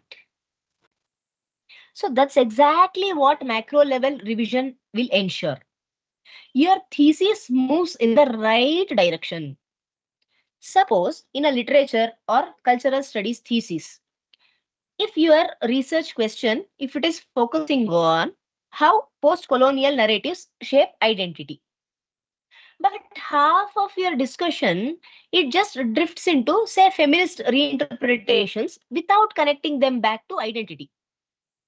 Now, we all understand that your structure absolutely needs realignment. Are you getting my point? Yes, ma'am. Yeah. Similarly, if we take a medical or healthcare study, suppose your thesis aims to assess the impact of, let us say, yoga therapy on diabetic patients. But your results chapter spends too much space on just giving information about general fitness benefits only. Please understand that's again a structural mismatch. Or let me give you one more example. Just consider an environmental science researcher who is trying to explore something about urban water management strategies. If your analysis chapter suddenly goes deep into climate policy and there is no link to it with water sustainability at all, means your argument has lost focus. Correct? So at this level, you are not worrying about your commas or citations. You are focusing properly on the logic, flow, and purpose. That means your architecture of your thesis. Okay. Then we have meso level. Means this is focusing on paragraph and section coherence. Means now you are just starting to zoom in a bit. You start checking how each paragraph is connecting to the next and whether your arguments are building logically within a chapter or not. Suppose, just imagine you are reading a literature review in education. Now, let us say first paragraph talks about online learning and the next one suddenly jumps into mental health in classrooms. That too, there is no, without any bridge sentence at all. Now, this is where your meso level editing will help you. Here, you have to ask yourselves, does every section flow naturally? It must be like a guided tour rather than a series of random stops. Correct? Then we have micro level revision. Here, we are getting into the sentence level. Means now we will check for grammar, clarity, word choice, and so on. This is where we polish. Are your sentences crisp? Are you using the right academic tone without being too heavy? Say, for example, if you write something like this, it is hereby observed that the experiment was successful in nature. Can we simplify this and just say the experiment was successful? Does it mean the same? Yes, no, I said it is hereby observed that the experiment was successful in nature. Again, in a simple way, I said the experiment was successful. Are both these sentences meaning the same? No, ma'am. No. No, ma'am. Are you not getting the same idea here? See, it was like first sentence was too heavy. I said that it is hereby observed that the experiment was successful in nature. So what do you understand by this? This experiment was successful. I have said it in a simple way. So means we are just trying to get into the sentence level. We are checking for grammar.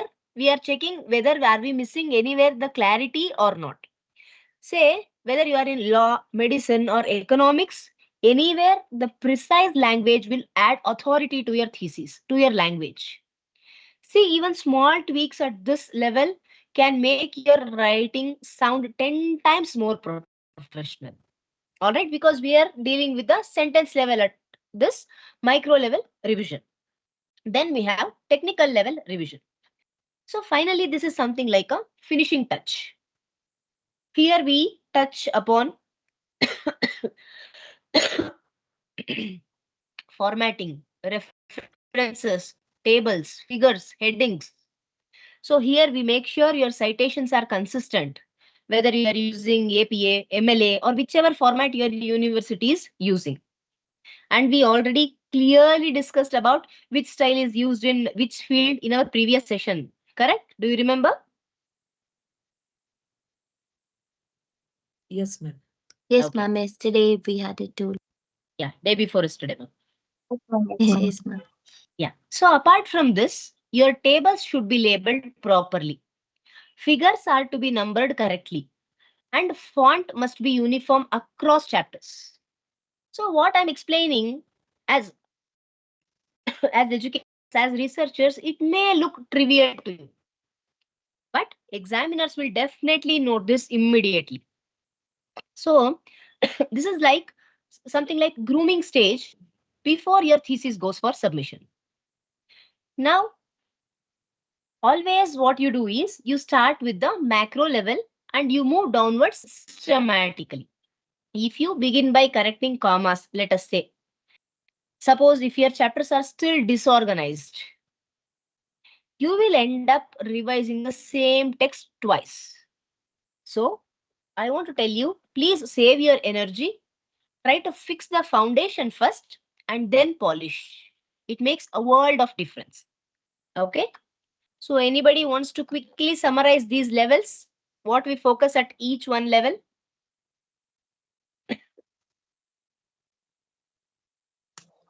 Yes, ma'am. Yeah, please, ma'am, go ahead.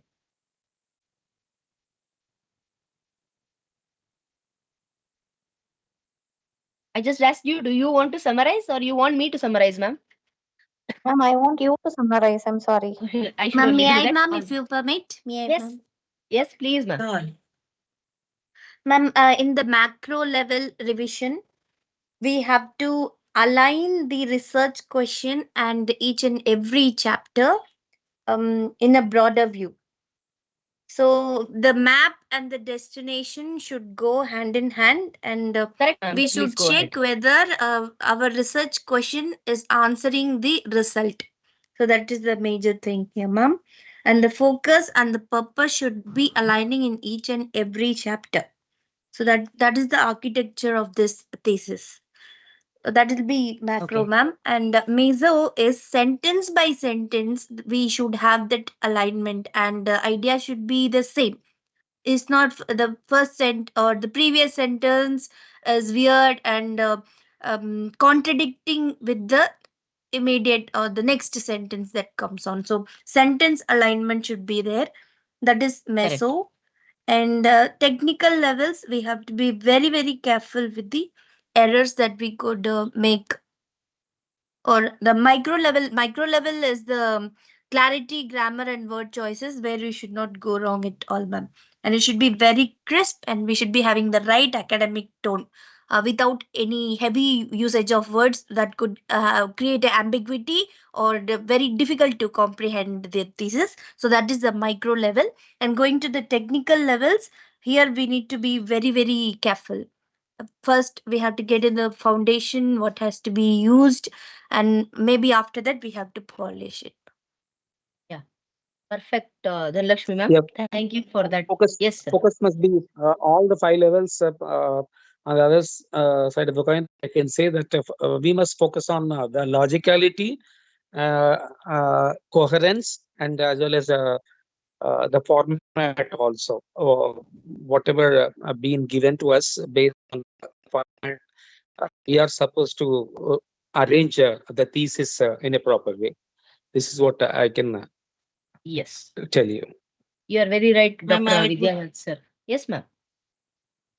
I would like to add one more point, whether the flow of thought is continuously running through the paragraphs and lines, and from the micro level to the revision.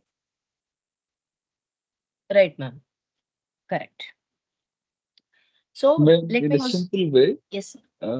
cohesion and coherence both should be maintained. Of course, sir. Yes. You're right, Sudhakar, sir. That is a sentence to sentence link and entire ideas linking. That is Correct. cohesion Complete and the whole. coherence. Yes. Overall, this thing must Wholeness. be. Yes. Of course. Thank you. So at macro level, you examine the overall structure, logical flow, coherence of arguments, and even the alignment with research problems, objectives, research questions, everything you will check. And this stage also includes checking whether chapters are proportionate, whether the narratives build progressively, and whether the theoretical and methodological foundations are clearly established or not, as Sudhakar sir was telling us. Yes. And at the meso level, you review the paragraph. Is it properly organized or not? Um, is there topic support and conclusion flow is there or not? Then what about the transitions between sections, signposting, and also the clarity of subsections? We will check here. Means we have to ensure that each paragraph has a clear purpose, and also it is contributing meaningfully to the chapter. Then at micro level, you focus on the sentence level clarity, grammar, punctuation, your academic tone, plus consistency in all the terminologies that you are using, as well as we have to remove any sort of redundancy or any kind of informal expressions.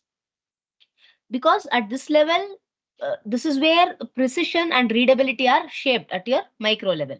Then at the technical level, you will be verifying formatting, styling, citations, references, tables, figures, captions, appendices, definitely. And also you will check with the compliance with your university's thesis guidelines also. Plus you check for plagiarism, and you ensure there is a referencing style consistency also. Okay. Now, let us talk about something that can make or break the quality of your thesis. That is clarity. Now, it makes your ideas understandable, persuasive, and reader friendly. See, no matter how excellent your research is, if at all your writing confuses the reader, your message is lost. So let us look at a few strategies to sharpen that clarity. First thing is use simple, precise language and please avoid unnecessary jargons. See, as scholars, what will happen? We sometimes believe that the more complex our words are, the more intelligent our work sounds. Correct? But in truth, clarity is sophistication. So, for instance, if you write your thesis like in the language of Shashi Tharoor, you know who is Shashi Tharoor? I hope, audience. Yeah, he is the Yes, ma'am. yes, ma'am. We can never ignore him in the academic field, and his works are very difficult to comprehend. Correct. So you know about his language usage as well? Yes, Yes, ma'am. yes, Yes. he's English Yes, ma'am. escape. Yes, he's a No, famous Indian. No, I would like to clarify here, ma'am.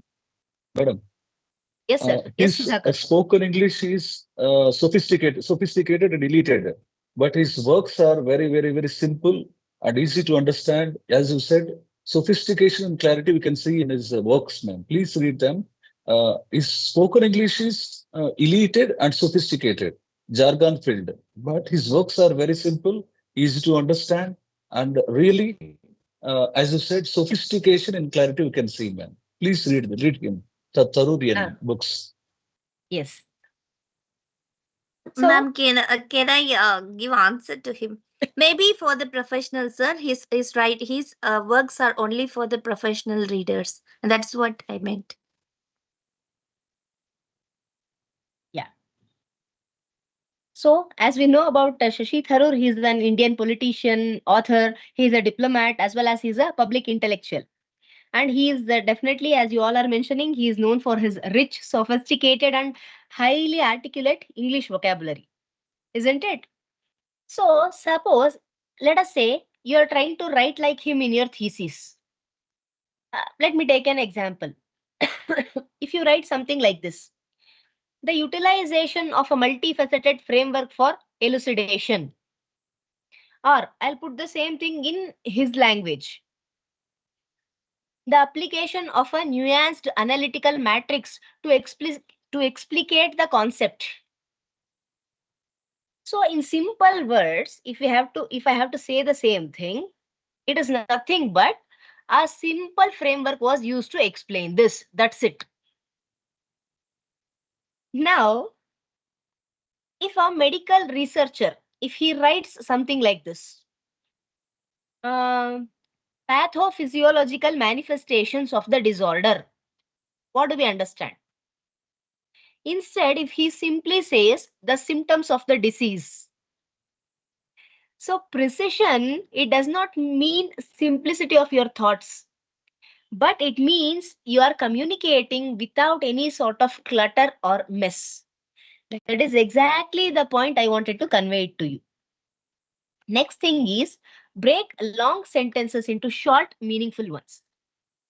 See, if your reader needs to take a breath halfway through your sentence, it means that it is too long.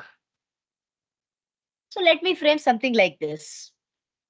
The findings indicate that despite numerous challenges in implementation, the new digital framework improved efficiency across departments, which in turn contributed to employee satisfaction and organizational productivity. Did you understand anything? Or only I understood whatever I said? No, ma'am, they didn't get. Yeah, you did not get any clarity on that. Yes, ma'am. So there is no much clarity in my example, whatever I used. And we all have it in our mind. Whatever I said, it can easily become two clear sentences at least. Correct? So instead of saying it in the first way, can we say the same thing like this? The new digital framework improved efficiency across departments. Full stop. This in turn enhanced employee satisfaction and productivity. Now I hope everybody understood what I meant. Yes, ma'am, it's clear.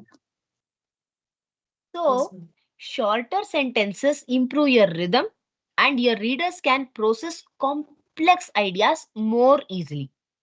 Okay. Then use active voice where appropriate.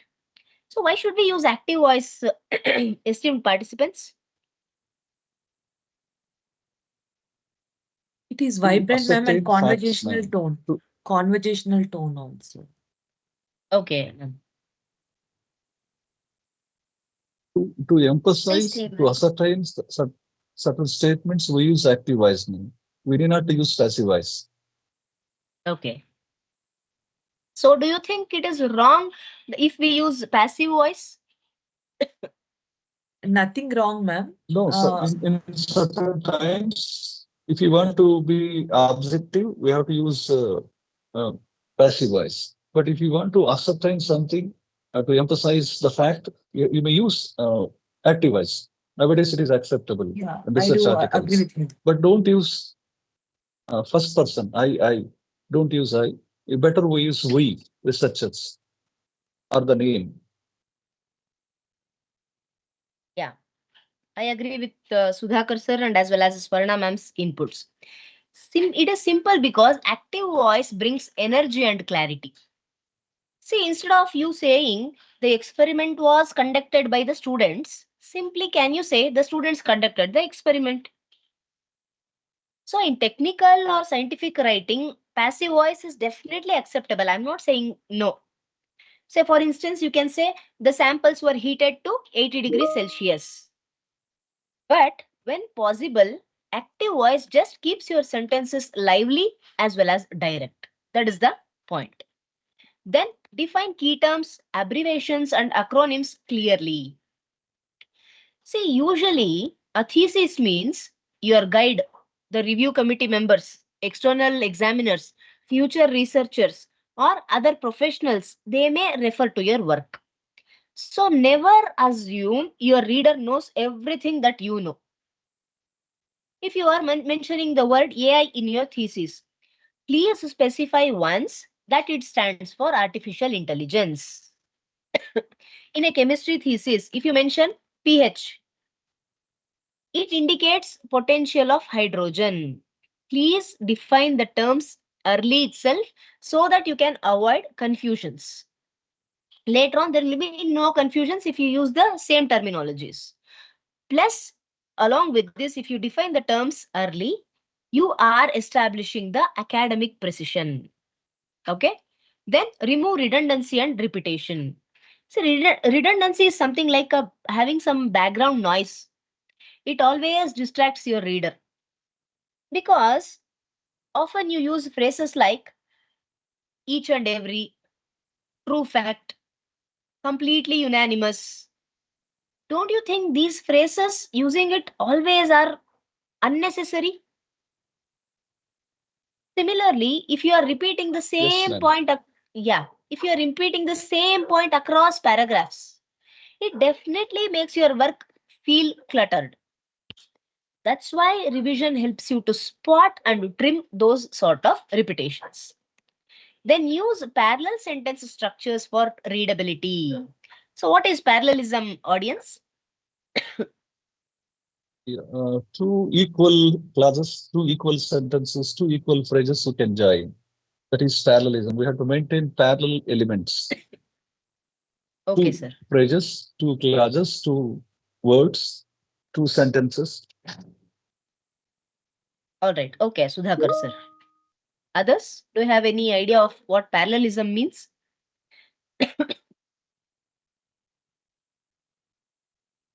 So it simply means that when you list your ideas or actions, they should follow the same grammatical pattern so that your sentence is just moving on. It sounds smooth and it is easy to follow.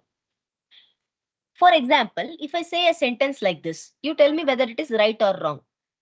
She likes dancing, to sing, and when she cooks. Is this right? No, ma'am. We can use only gerunds, or we can use only verbs, or we can use only adjectives. Parallel. She likes dancing, singing, and cooking. So as Sudhakar sir rightly pointed it out, we have to say she likes dancing, singing, and cooking. Similarly, in your thesis, if you write, the study aimed to collect data, analyzing it, and conclusions were drawn. Do you observe here the verb forms are not parallel? Because we said collect, analyzing, were drawn. They do not match. You have to say the study aimed to collect data, analyze it, and draw conclusions. Means here, as Sudhakar sir was trying to explain us, parts of a sentence, the words, phrases, clauses all follow the same grammatical structure. Means you are creating proper balance, clarity, rhythm, as well as emphasis. Okay. Again, parallelism, it may look small, but it makes your writing sound more professional. It will be polished, and it is definitely easier for your readers to understand. Then avoid ambiguous pronouns. See, be clear about who or what you are referring to. Say, for instance, if I say a sentence like this, when the teacher spoke to the student, she was nervous. Can you please tell me who was nervous, the teacher or the student? I said, when the teacher spoke to the student, she was nervous. The teacher is nervous. Yeah, this is referential ambiguity, ma'am. Tangerine phrases. Yes. So you can kindly replace such kind of confusing sentences. Can you write something like this? The student felt nervous when the teacher spoke. So small fixes like this, it will prevent big misunderstandings. So clarity is not about writing something less. It is all about writing right. R-H-T, right. So when your ideas are clear, your research will shine naturally. Would you all agree?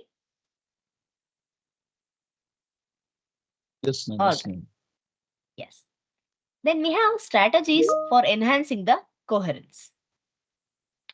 So audience, have you ever watched a movie where the scenes just did not fit together? See, one moment you are in a flashback, the next in the future, and you are just left wondering, hey, wait, what is happening here? Who is she? Who is he? And from where did the hero find that particular tool or rod to hit the villain? Yes? Have you seen such kind of movies? KGF Where movie, they... ma'am. Sorry, sir?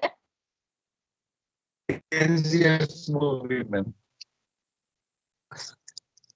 Sorry, I didn't get you, sir. KGF movie is like that, ma'am. That is stream of consciousness. It goes fly backward and forward. We don't know where it starts and where it ends. Okay. So that's what happens in Now, research writing.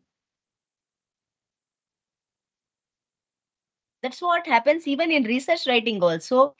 Coherence goes missing. So just like a film or a movie has a screenplay that keeps every scene connected, your thesis also needs coherence. So that smooth flow where every paragraph, section, chapter, it must feel naturally connected, linked to the next one.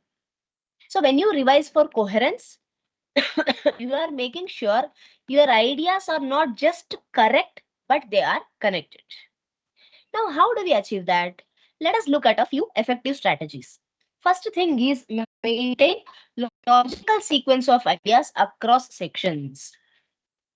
See, your thesis is like a story unfolding chapter by chapter. Suppose in your engineering study, you will not start discussing the final prototype before describing how you designed it. Correct? Or in a psychology thesis, you would first present your hypothesis, then your methodology, then the results, not the other way around. Excuse me.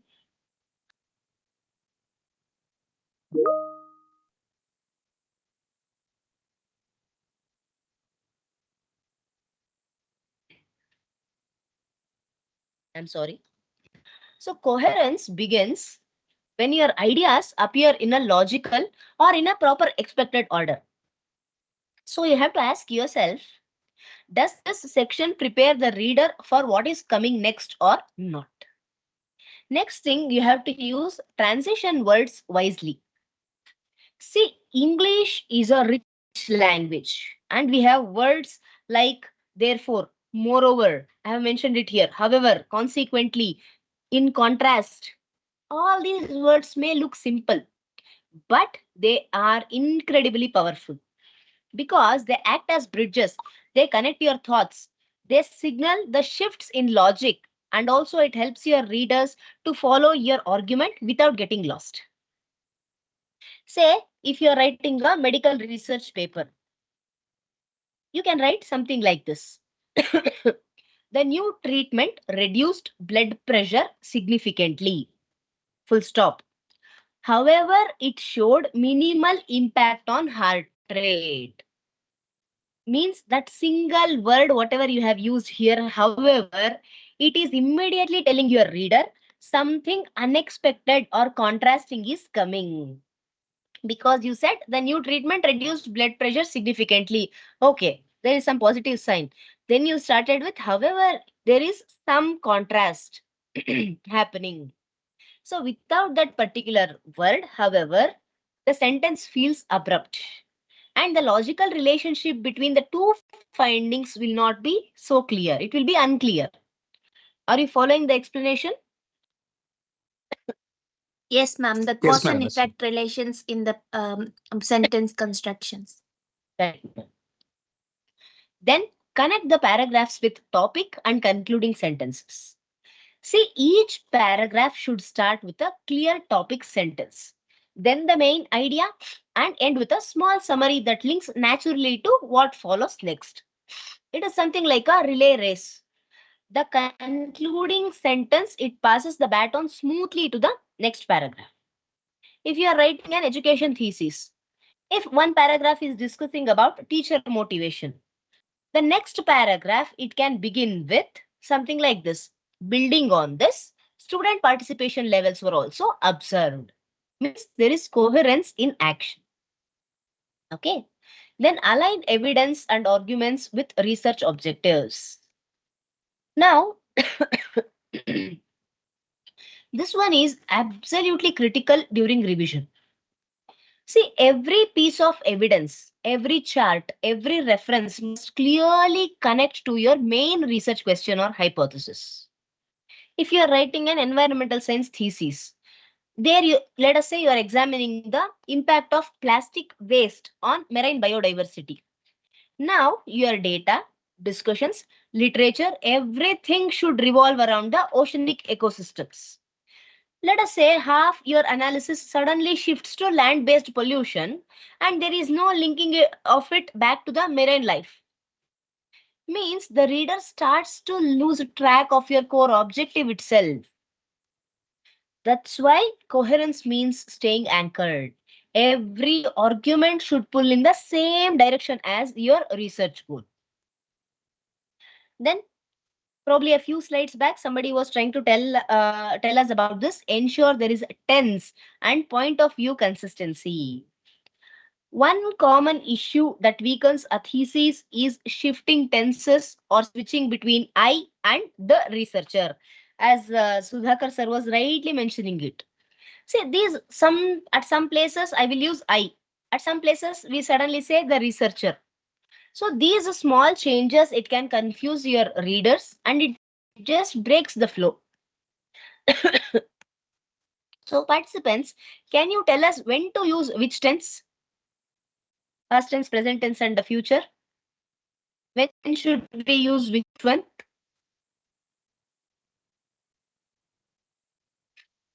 In research paper, ma'am? Yeah, research paper or thesis anywhere, ma'am. Okay, we usually use, present perfect tense or present tense in explaining the details or our arguments. Okay, ma'am. In abstract, we use past tense, right? Okay, ma'am. All right. So suppose when you are describing what you did, like data collection or analysis, you use past tense. You say the researcher conducted interviews with 60 participants. When you are referring to theories or established facts, you use present tense. Cell theory states that all living organisms are composed of cells, the basic units of life. For future directions or recommendations, you use future tense. Means future studies will explore this relationship in detail. And as for point of view, third person, that is the researcher. It works, if you quote so, it works best for your technical and management thesis. Still, you can use first person like I or we. It is fine in qualitative or even in reflective studies. So whatever you choose, please stay consistent throughout your thesis or your paper. So don't begin with something like this. I collected data. Later, don't switch on to the researcher analyzed results.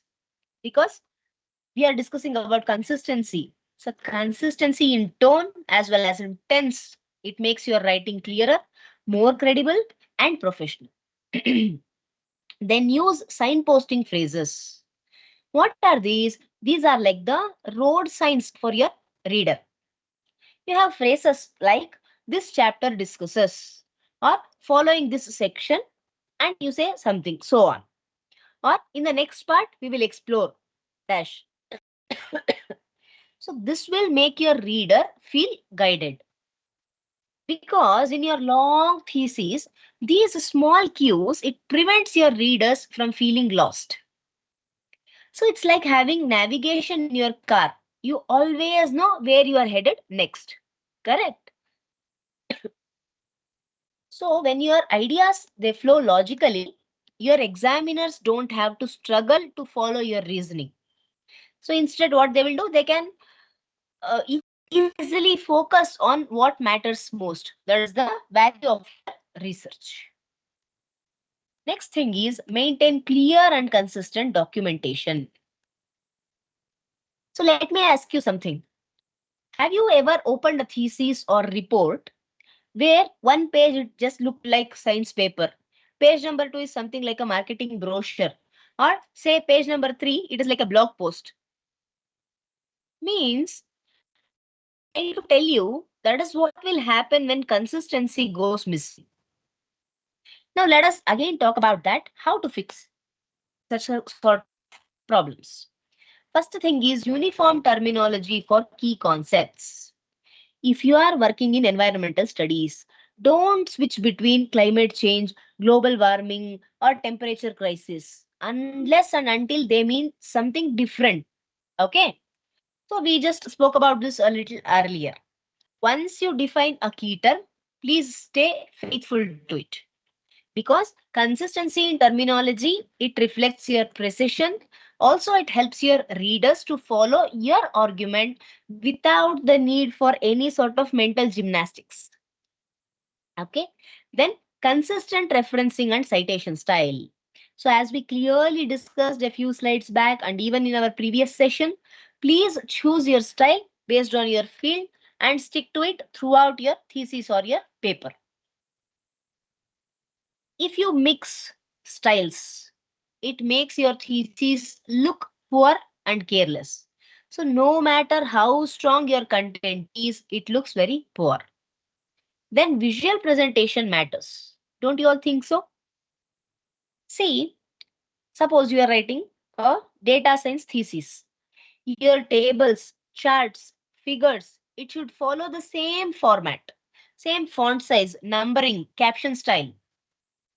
Say for example, don't label one figure as FIG.1 and the next one as, I'll just type it here.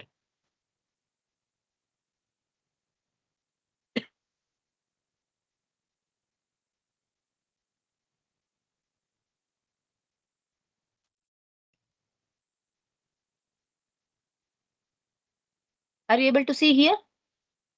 If you label one figure as FIG.1 and the next one as, completely you're writing it as figure 2. Can you see my message here?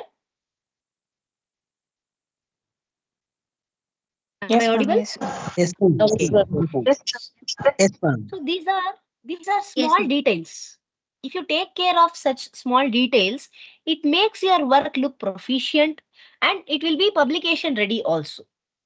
Then use consistent use of voice, tone, and formatting. See, a linguistics researcher, he or she might use an analytical or even slightly interpretive tone. Unlikely of a criminology researcher, he or she will maintain objective and a detached tone. See, whatever fits your discipline, please pick it early and maintain it across all your chapters. Even formatting is very important, be it spacing, margins, font, everything should feel uniform. Otherwise, it will distract your readers from your main ideas itself.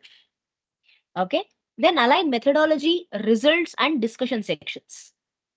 See, your thesis should read something like a connected narrative.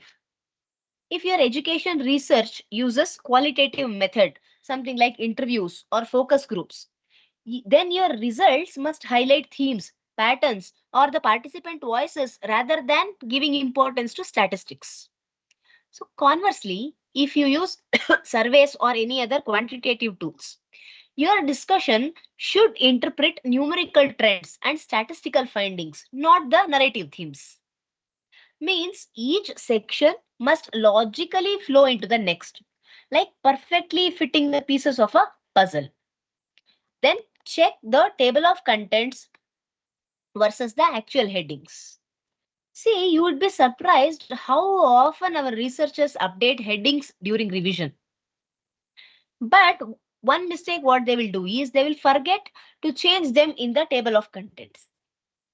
Has it happened with you all? Yes? No? Yes, ma'am. Yes, So ma'am.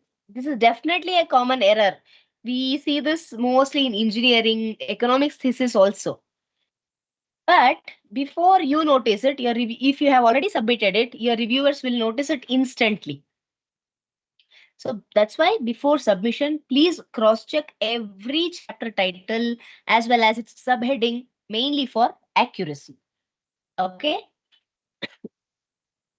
Now, we would have spent weeks and months editing our thesis.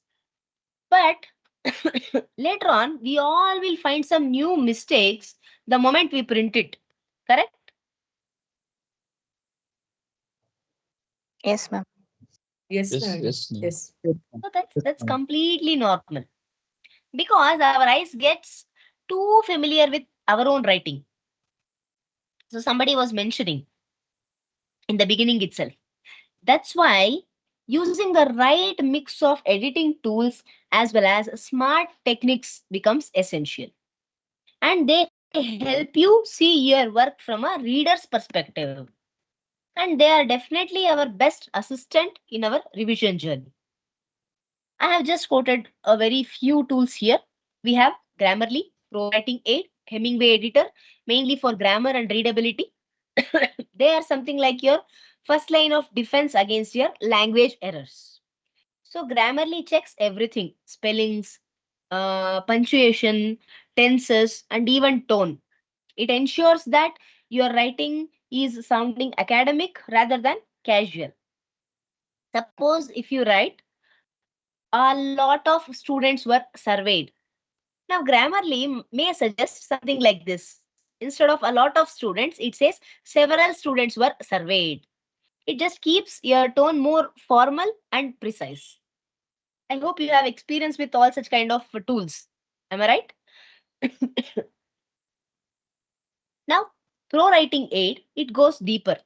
It gives feedback on sentence variety, the passive voice, or if you have used some overused words are there, and even it takes care of the style consistency. Say, for example, it might point out that you start too many sentences with the word the researcher because it makes your writing monotonous, and this particular tool it can point that out. Then we have Hemingway editor. This highlights sentences that are too long or complex, and it shows where simpler alternatives can improve the readability. Suppose in a science thesis, if you have mentioned something like this, the phenomenon was observed to have occurred frequently. Now, immediately Hemingway editor, it suggests that the phenomenon occurred frequently. Same meaning, but it is clean, crisp, and direct. So these tools, again, they don't replace your brain, but they're supporting it. That's it. They help you to polish your draft so that your ideas excel without any sort of distractions. Then we have EndNote, Zotero, Mendeley. Are you all using them for reference and citation management? We started, ma'am. We just started ma'am. browsing all of Using them from the. By the time we started sitting for the sessions. Fine. See, because now citations are every researcher's best friend, as well as you can call them as worst nightmare. Because why I say this, I understand keeping them consistent across 100 plus pages of your thesis, it can be definitely tough. So that's where these sort of famous tools they come in. EndNote, it is definitely great for your large scale academic projects, especially if you are in the field of medicine, engineering. It organizes your references, it attaches PDFs, also it inserts citations directly into Word with the format that instantly it does this. Then Zotero is something like simple and it is also Madam, paper intuitive. pile. Yes. Sorry, Paper ma'am? pile, madam. Paper pile. Paper pile. Okay. You're using that, ma'am? Yes, ma'am. Yes, ma'am. Okay. How is it when we compare it with other tools?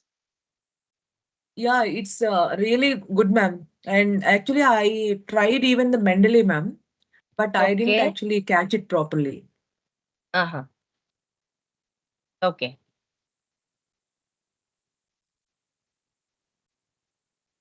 All right. I was just speaking about Zotero. So we have Zotero desktop app and also the Zotero connector. It is something like a small browser extension for your Chrome, or even if you're using Firefox or Edge. So it lets you collect sources directly from your browser itself. Suppose you're reading some journal articles online, just click the Zotero icon and it saves all the citation details for you. So similarly, Mendeley also, it's very popular in social sciences and even in the management fields. So it not just manages references, but also it helps you to create the reading lists. You can highlight the PDFs for important points that can be done, and even you can collaborate with other researchers also. So all three, they help you to stay accurate, save time, and most importantly, you can avoid any sort of citation errors, because it can otherwise look careless in your polished thesis. That should not happen.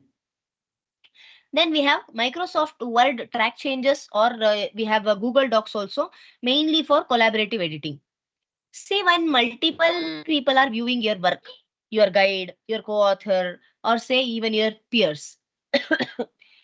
Collaboration tools are something like lifesavers. See, in Microsoft Word, have you all used the track changes feature? Track change mode. Do you know that? No, ma'am.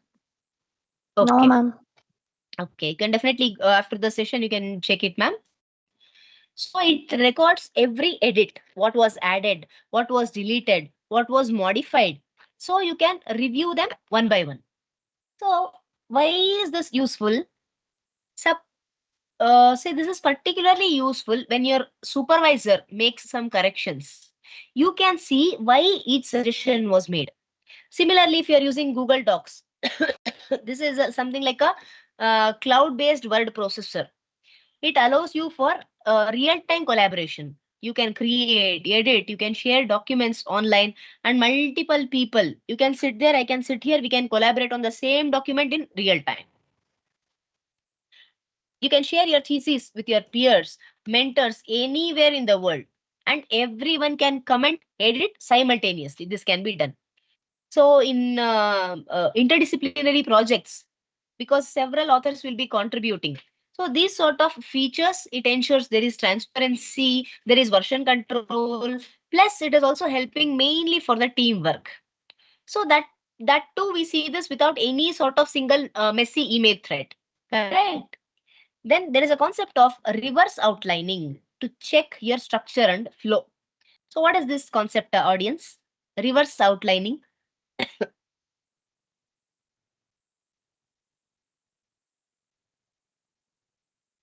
Are you aware of this?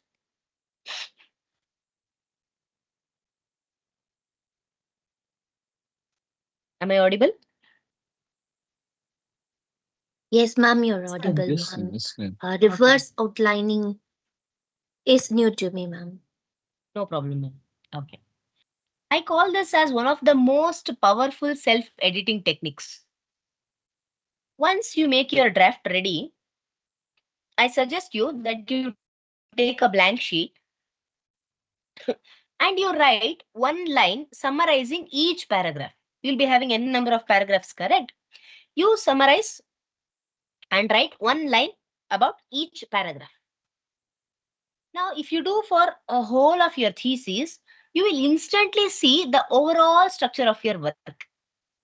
Say, for example, in a climate policy thesis, if your reverse outline shows that paragraph 3 discusses solutions before you have presented the problem, let us say it's an example.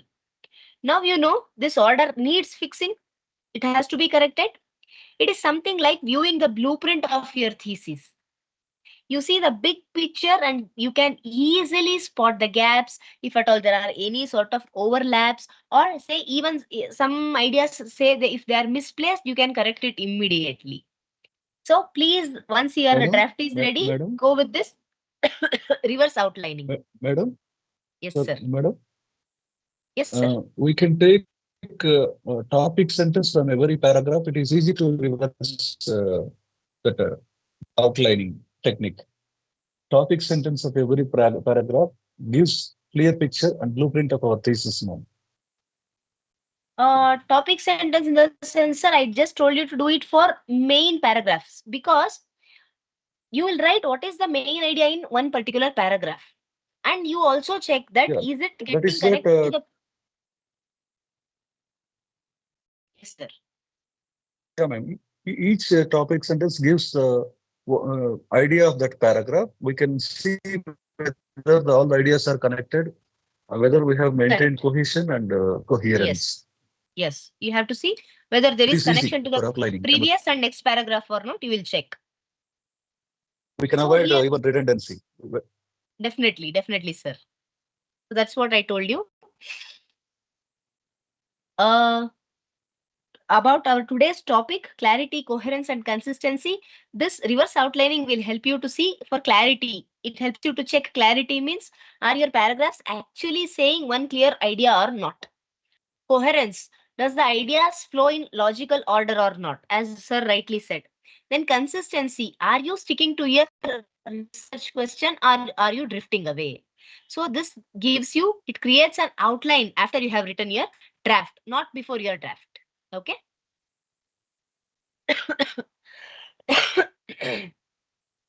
Then print the draft and review with fresh eyes. Sometimes technology, we have to step aside for our old school methods. Printing your draft changes how your brain processes it. See, on paper, be it spacing, font, layout, everything looks very different. Do you agree with me? Yes, ma'am. Yes, ma'am. And that's when you catch the missing citations, or if at all there are any repetitive words, or even if there are some sort of awkward transitions, you can immediately catch them. And you can also read your printed draft aloud. That can also be done. If a sentence sounds confusing to you, or if you find that it is very long when spoken, means you yourself will understand that probably that sentence is not clear, even on paper also. So many professional editors, believe me, they use this simple method mainly to improve their flow and readability. Then we have peer review or supervisor feedback. This is mainly for objective critique. Finally, remember your thesis is written by you, but it is meant for others to read. So having a fresh eyes on your work is invaluable. Now, a peer reviewer can point out where your argument is not convincing, and your supervisor can definitely help you align your tone, scope with your academic expectations. If you're writing a law thesis, for example, someone might flag that your citations don't follow a logical order of case laws. So in biotech, maybe your peer could notice that your results section repeats data already that is discussed in your methodology. So you can correct it. Correct. When I serve as a reviewer for several national and international journals, I also regularly assess research papers from different disciplines based on my expertise. Over time, I have realized something very important. That is, feedback is not criticism. It is calibration or it is collaboration. It helps you to view your work from an external perspective, the same way your future examiner or your journal reviewer will do it. So when you receive feedback from others, please don't see it as someone who is trying to find faults with your thesis or with your manuscript. See it as someone helping you to fine tune your ideas so that it reaches your manuscript or your thesis reaches the publication standards. So that's exactly how professional editors, mentors, reviewers will approach your work.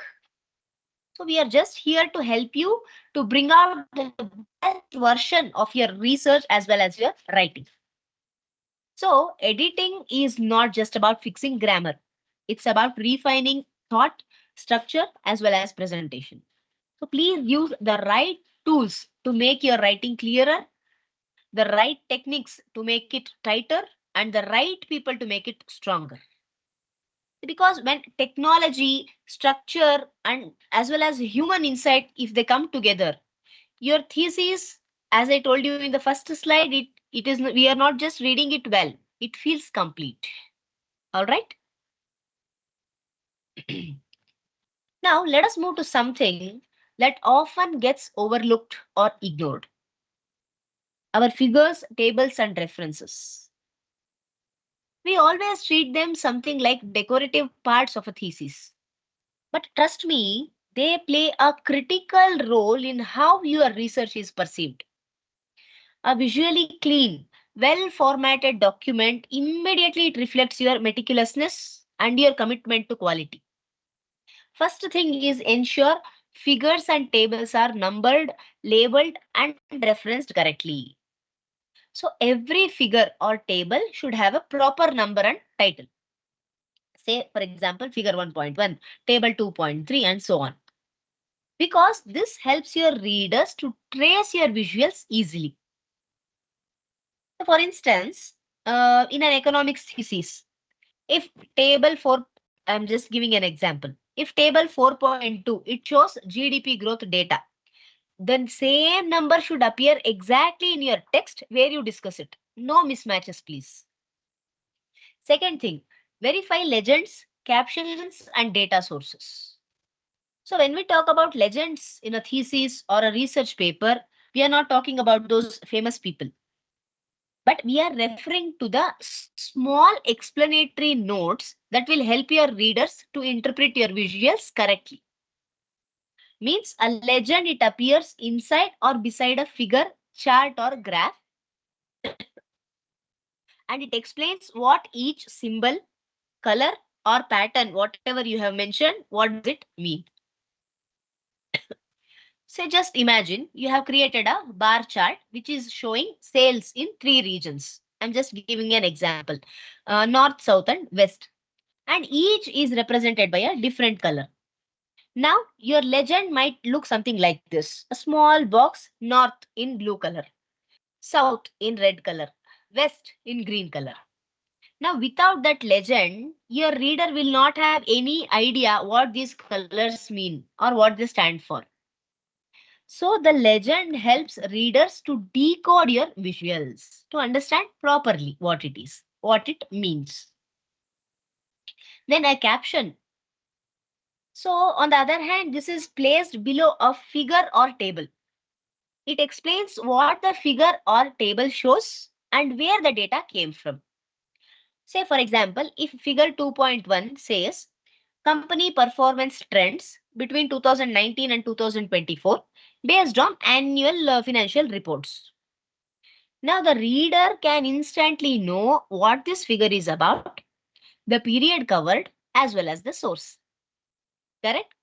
If your table 3.2, it says comparison of student achievement scores before and after online learning. In brackets, you say data source. It is from school database 2025. Now, in simple terms, the caption is telling you what the figure or table shows, the time frame or the context, as well as the data source.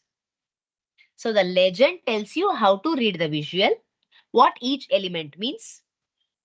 So together, a clear caption and legend will make you to will make your visual complete, and it makes it look professional.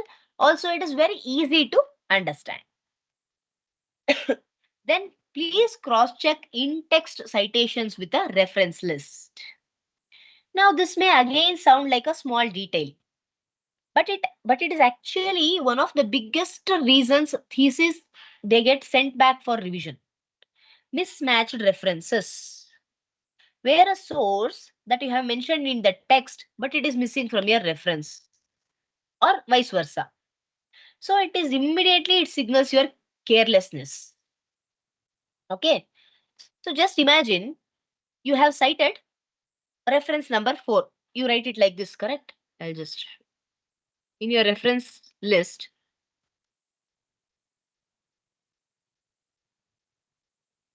so you write like this, reference number 4. Maybe reference number 4, you say like this, Sharma in the year 2022 in your literature review. But when your examiner checks your reference list, there is no Sharma 2022 there. I'm just telling about the author name. That's it. Just an example. So that one missing entry can make your entire referencing section look unreliable, unbelievable. In a thesis, every in-text citation, whether it is written as Sharma 2022 in APS style, or just as I wrote reference number 4, we write this in IEEE style. It must have a matching entry in your reference list also with complete details. So it's something like maintaining attendance. If a citation name appears in your text, it must also sign in again in your reference list. Simple. Missing names show poor documentation habits. And that is something reviewers and examiners will they will notice it instantly. That's why before your submission, always do a cross-check audit, line by line, between your in-text citations and your bibliography. Because it's one of those final checks that can save you from any sort of unnecessary corrections that comes later on. Okay, then apply a consistent formatting style to all visuals also. See whether it is the color schemes, font sizes, or alignment. Excuse me. So consistency makes your work look cohesive, or in simple words, interconnected. If one graph uses blue bars, another suddenly switches to orange pie charts, and also with some different fonts, it is going to distract your readers. So please pick one visual style and stick to it. Then ensure visuals support arguments. Visuals are not going to replace your arguments. This is a subtle, but it is a very important point. See, tables, figures should illustrate your argument, not carry it entirely. Say, what do I mean by this? Don't just show a bar chart comparing literacy rates. please explain what that trend means in your discussion part. See, kindly remember, visuals are evidence. They are not explanation by themselves. Okay. So we need explanation also. Then verify units, decimal places, font size and alignment. Small errors can make a big difference. Let us say you are writing an engineering report. You are writing 1.5 mm instead of 15 mm. It completely changes your result, isn't it? Yes? No? It changes, ma'am. Of course. So always double check the units. Ensure decimals are consistent. Correct? You have to write. If it is 2.50, write it like that.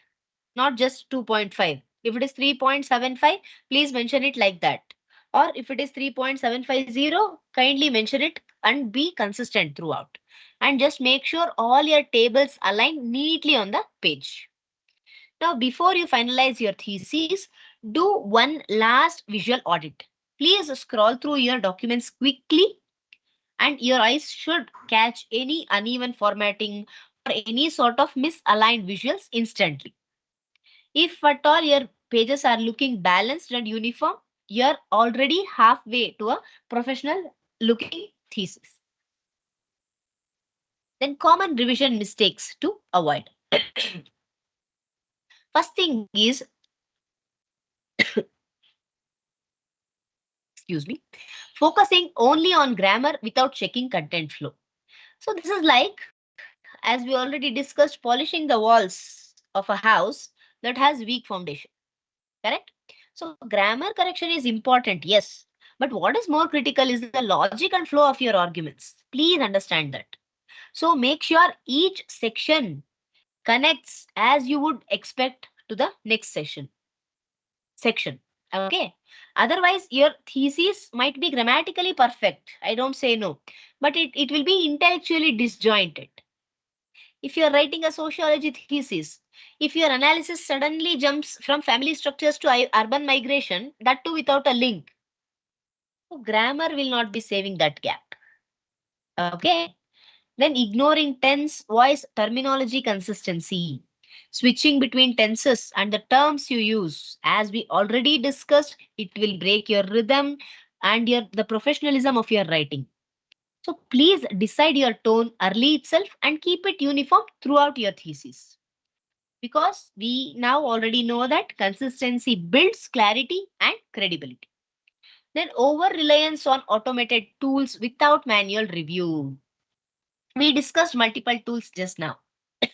No doubt, they are fantastic assistants, but they are not your co-authors. They can't judge your context or your academic tone or your subject accuracy. So always review the suggestions yourself before accepting them. Say, for example, we discussed about Grammarly. If you have written significant findings and you want some word change there, if Grammarly gives you like significant changes, if it changes to big results, the meaning is same, but it sounds very casual. Can we write it in our thesis as big results instead of significant findings? Can we? No, ma'am, we cannot. We cannot because it is sounding so casual. It is not academically appropriate. Now you should decide that, not AI. Okay? Then skipping peer or mentor review. See, even the best writers miss their own mistakes. Happens with every one of us. So a peer, mentor or supervisor can see what you can't. Maybe there might be some gaps in logic, some unclear transitions, or even there might be some weak evidence. So don't hesitate to take feedback from others. Then postponing revision until the last minute. See, last minute editing is the surest way that you you overlook or you miss the errors. So revision needs mental freshness and patience. Somebody was telling me, sorry, I don't remember the name. For a few days, I will not check. If at all it needs some revision. Shivangi ma'am, I guess you were telling me, correct? Yes. So because revision needs mental freshness and patience. And these two things don't exist under the deadline panic. That's why you have to start early, revise in phases, and please give yourself some time to detach, and you can return back with a fresh perspective always. Then over editing to the point of altering the original meaning. Sometimes what we do in the quest for perfection, writers keep on rewriting until their central argument it gets diluted. So we just went over this in our previous session. So please know when to stop. See, your revision, it should refine your message. It should not erase your voice. So you can definitely compare this. You will be tuning a musical instrument, right? If it is too loose, it becomes off key. Suppose if it is too tight, means the string itself breaks. So you have to know the balance. That's why good revision is not about, say, endless editing. It is all about purposeful polishing. Okay? Yes. Master thesis revision for impact. As we come to the end, please remember your revision is what transforms an ordinary draft into a professional and high quality thesis. It's not just about fixing typos. It's about making your ideas, it should flow clearly and consistently. So clarity, coherence, consistency, these three make your work easy to follow and credible. For that, you have to use a systematic approach, be it checklists, review rounds, maybe even a mentor's feedback, so that you can refine each section. See, every small improvement, it is going to add to the overall strength and readability of your thesis. And yes, revision is never a one-time task. Even for your papers, 10 pages, 15 pages manuscripts also, it just becomes something like an ongoing process. 3 times, 4 times we have to revisit back. And each round helps you see your work from a new angle. As the quote here says, writing is rewriting. The better you revise, the stronger your research story is. So that's the real secret behind impactful research writing. All right? Yes. Now I would like to wrap up with that powerful thought, and the floor is now open for a question and answer session. Let us discuss now.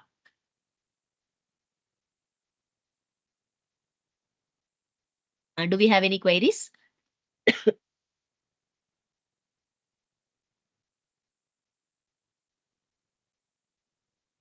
Or if you would like to add anything from your own experience, definitely you are free to. All queries are already resolved. Thank you for this thought-provoking session. Okay. Okay, Ram Pratap sir. Thank you The very way much. you explained in a lucid manner, absolutely, there is no question arises that we can pose the query to you. It's really informative as well as the way it is the lucid way you explained. Amazing. Yes. Thank you, Dr. Vidyanath sir. I do agree with ma'am. Thank you very much, Dr. Sriranjani ma'am, for a truly illuminating and practical session on the importance of revision in research writing. You began by explaining why revision matters, how it enhances readability, improves comprehension, and elevates the overall professionalism of our work. Your clear guidance on removing ambiguities and redundancies, and your emphasis on refining our writing through clarity, coherence, cohesion, consistency, and gap identification gave us a complete understanding of the objectives behind effective revision. The way you broke down revision into macro, meso, micro, and technical levels was especially eye-opening. Your tips on strengthening written communication, maintaining clear documentation, and using essential editing tools like Mendeley and all, supported with apt and practical examples were extremely valuable. Ma'am, your explanation of tense usage in research writing was remarkably clear and immediately applicable. Madam, your session has not only strengthened our future writing skills, but also inspired us to approach revision with greater awareness and confidence. Our deepest appreciation to you for such an insightful and empowering session. Thank you, ma'am. Thank you, Swarna ma'am. You have noted down all the points. So you're an excellent moderator as well. So thank you, Dr. Sudarshan sir, for your positive comments, and Dr. Vidyanath sir and Parveen Kumar sir. Thank you so much. So I sincerely appreciate the active participation and enthusiasm shown by all our participants today and for all my 3 sessions.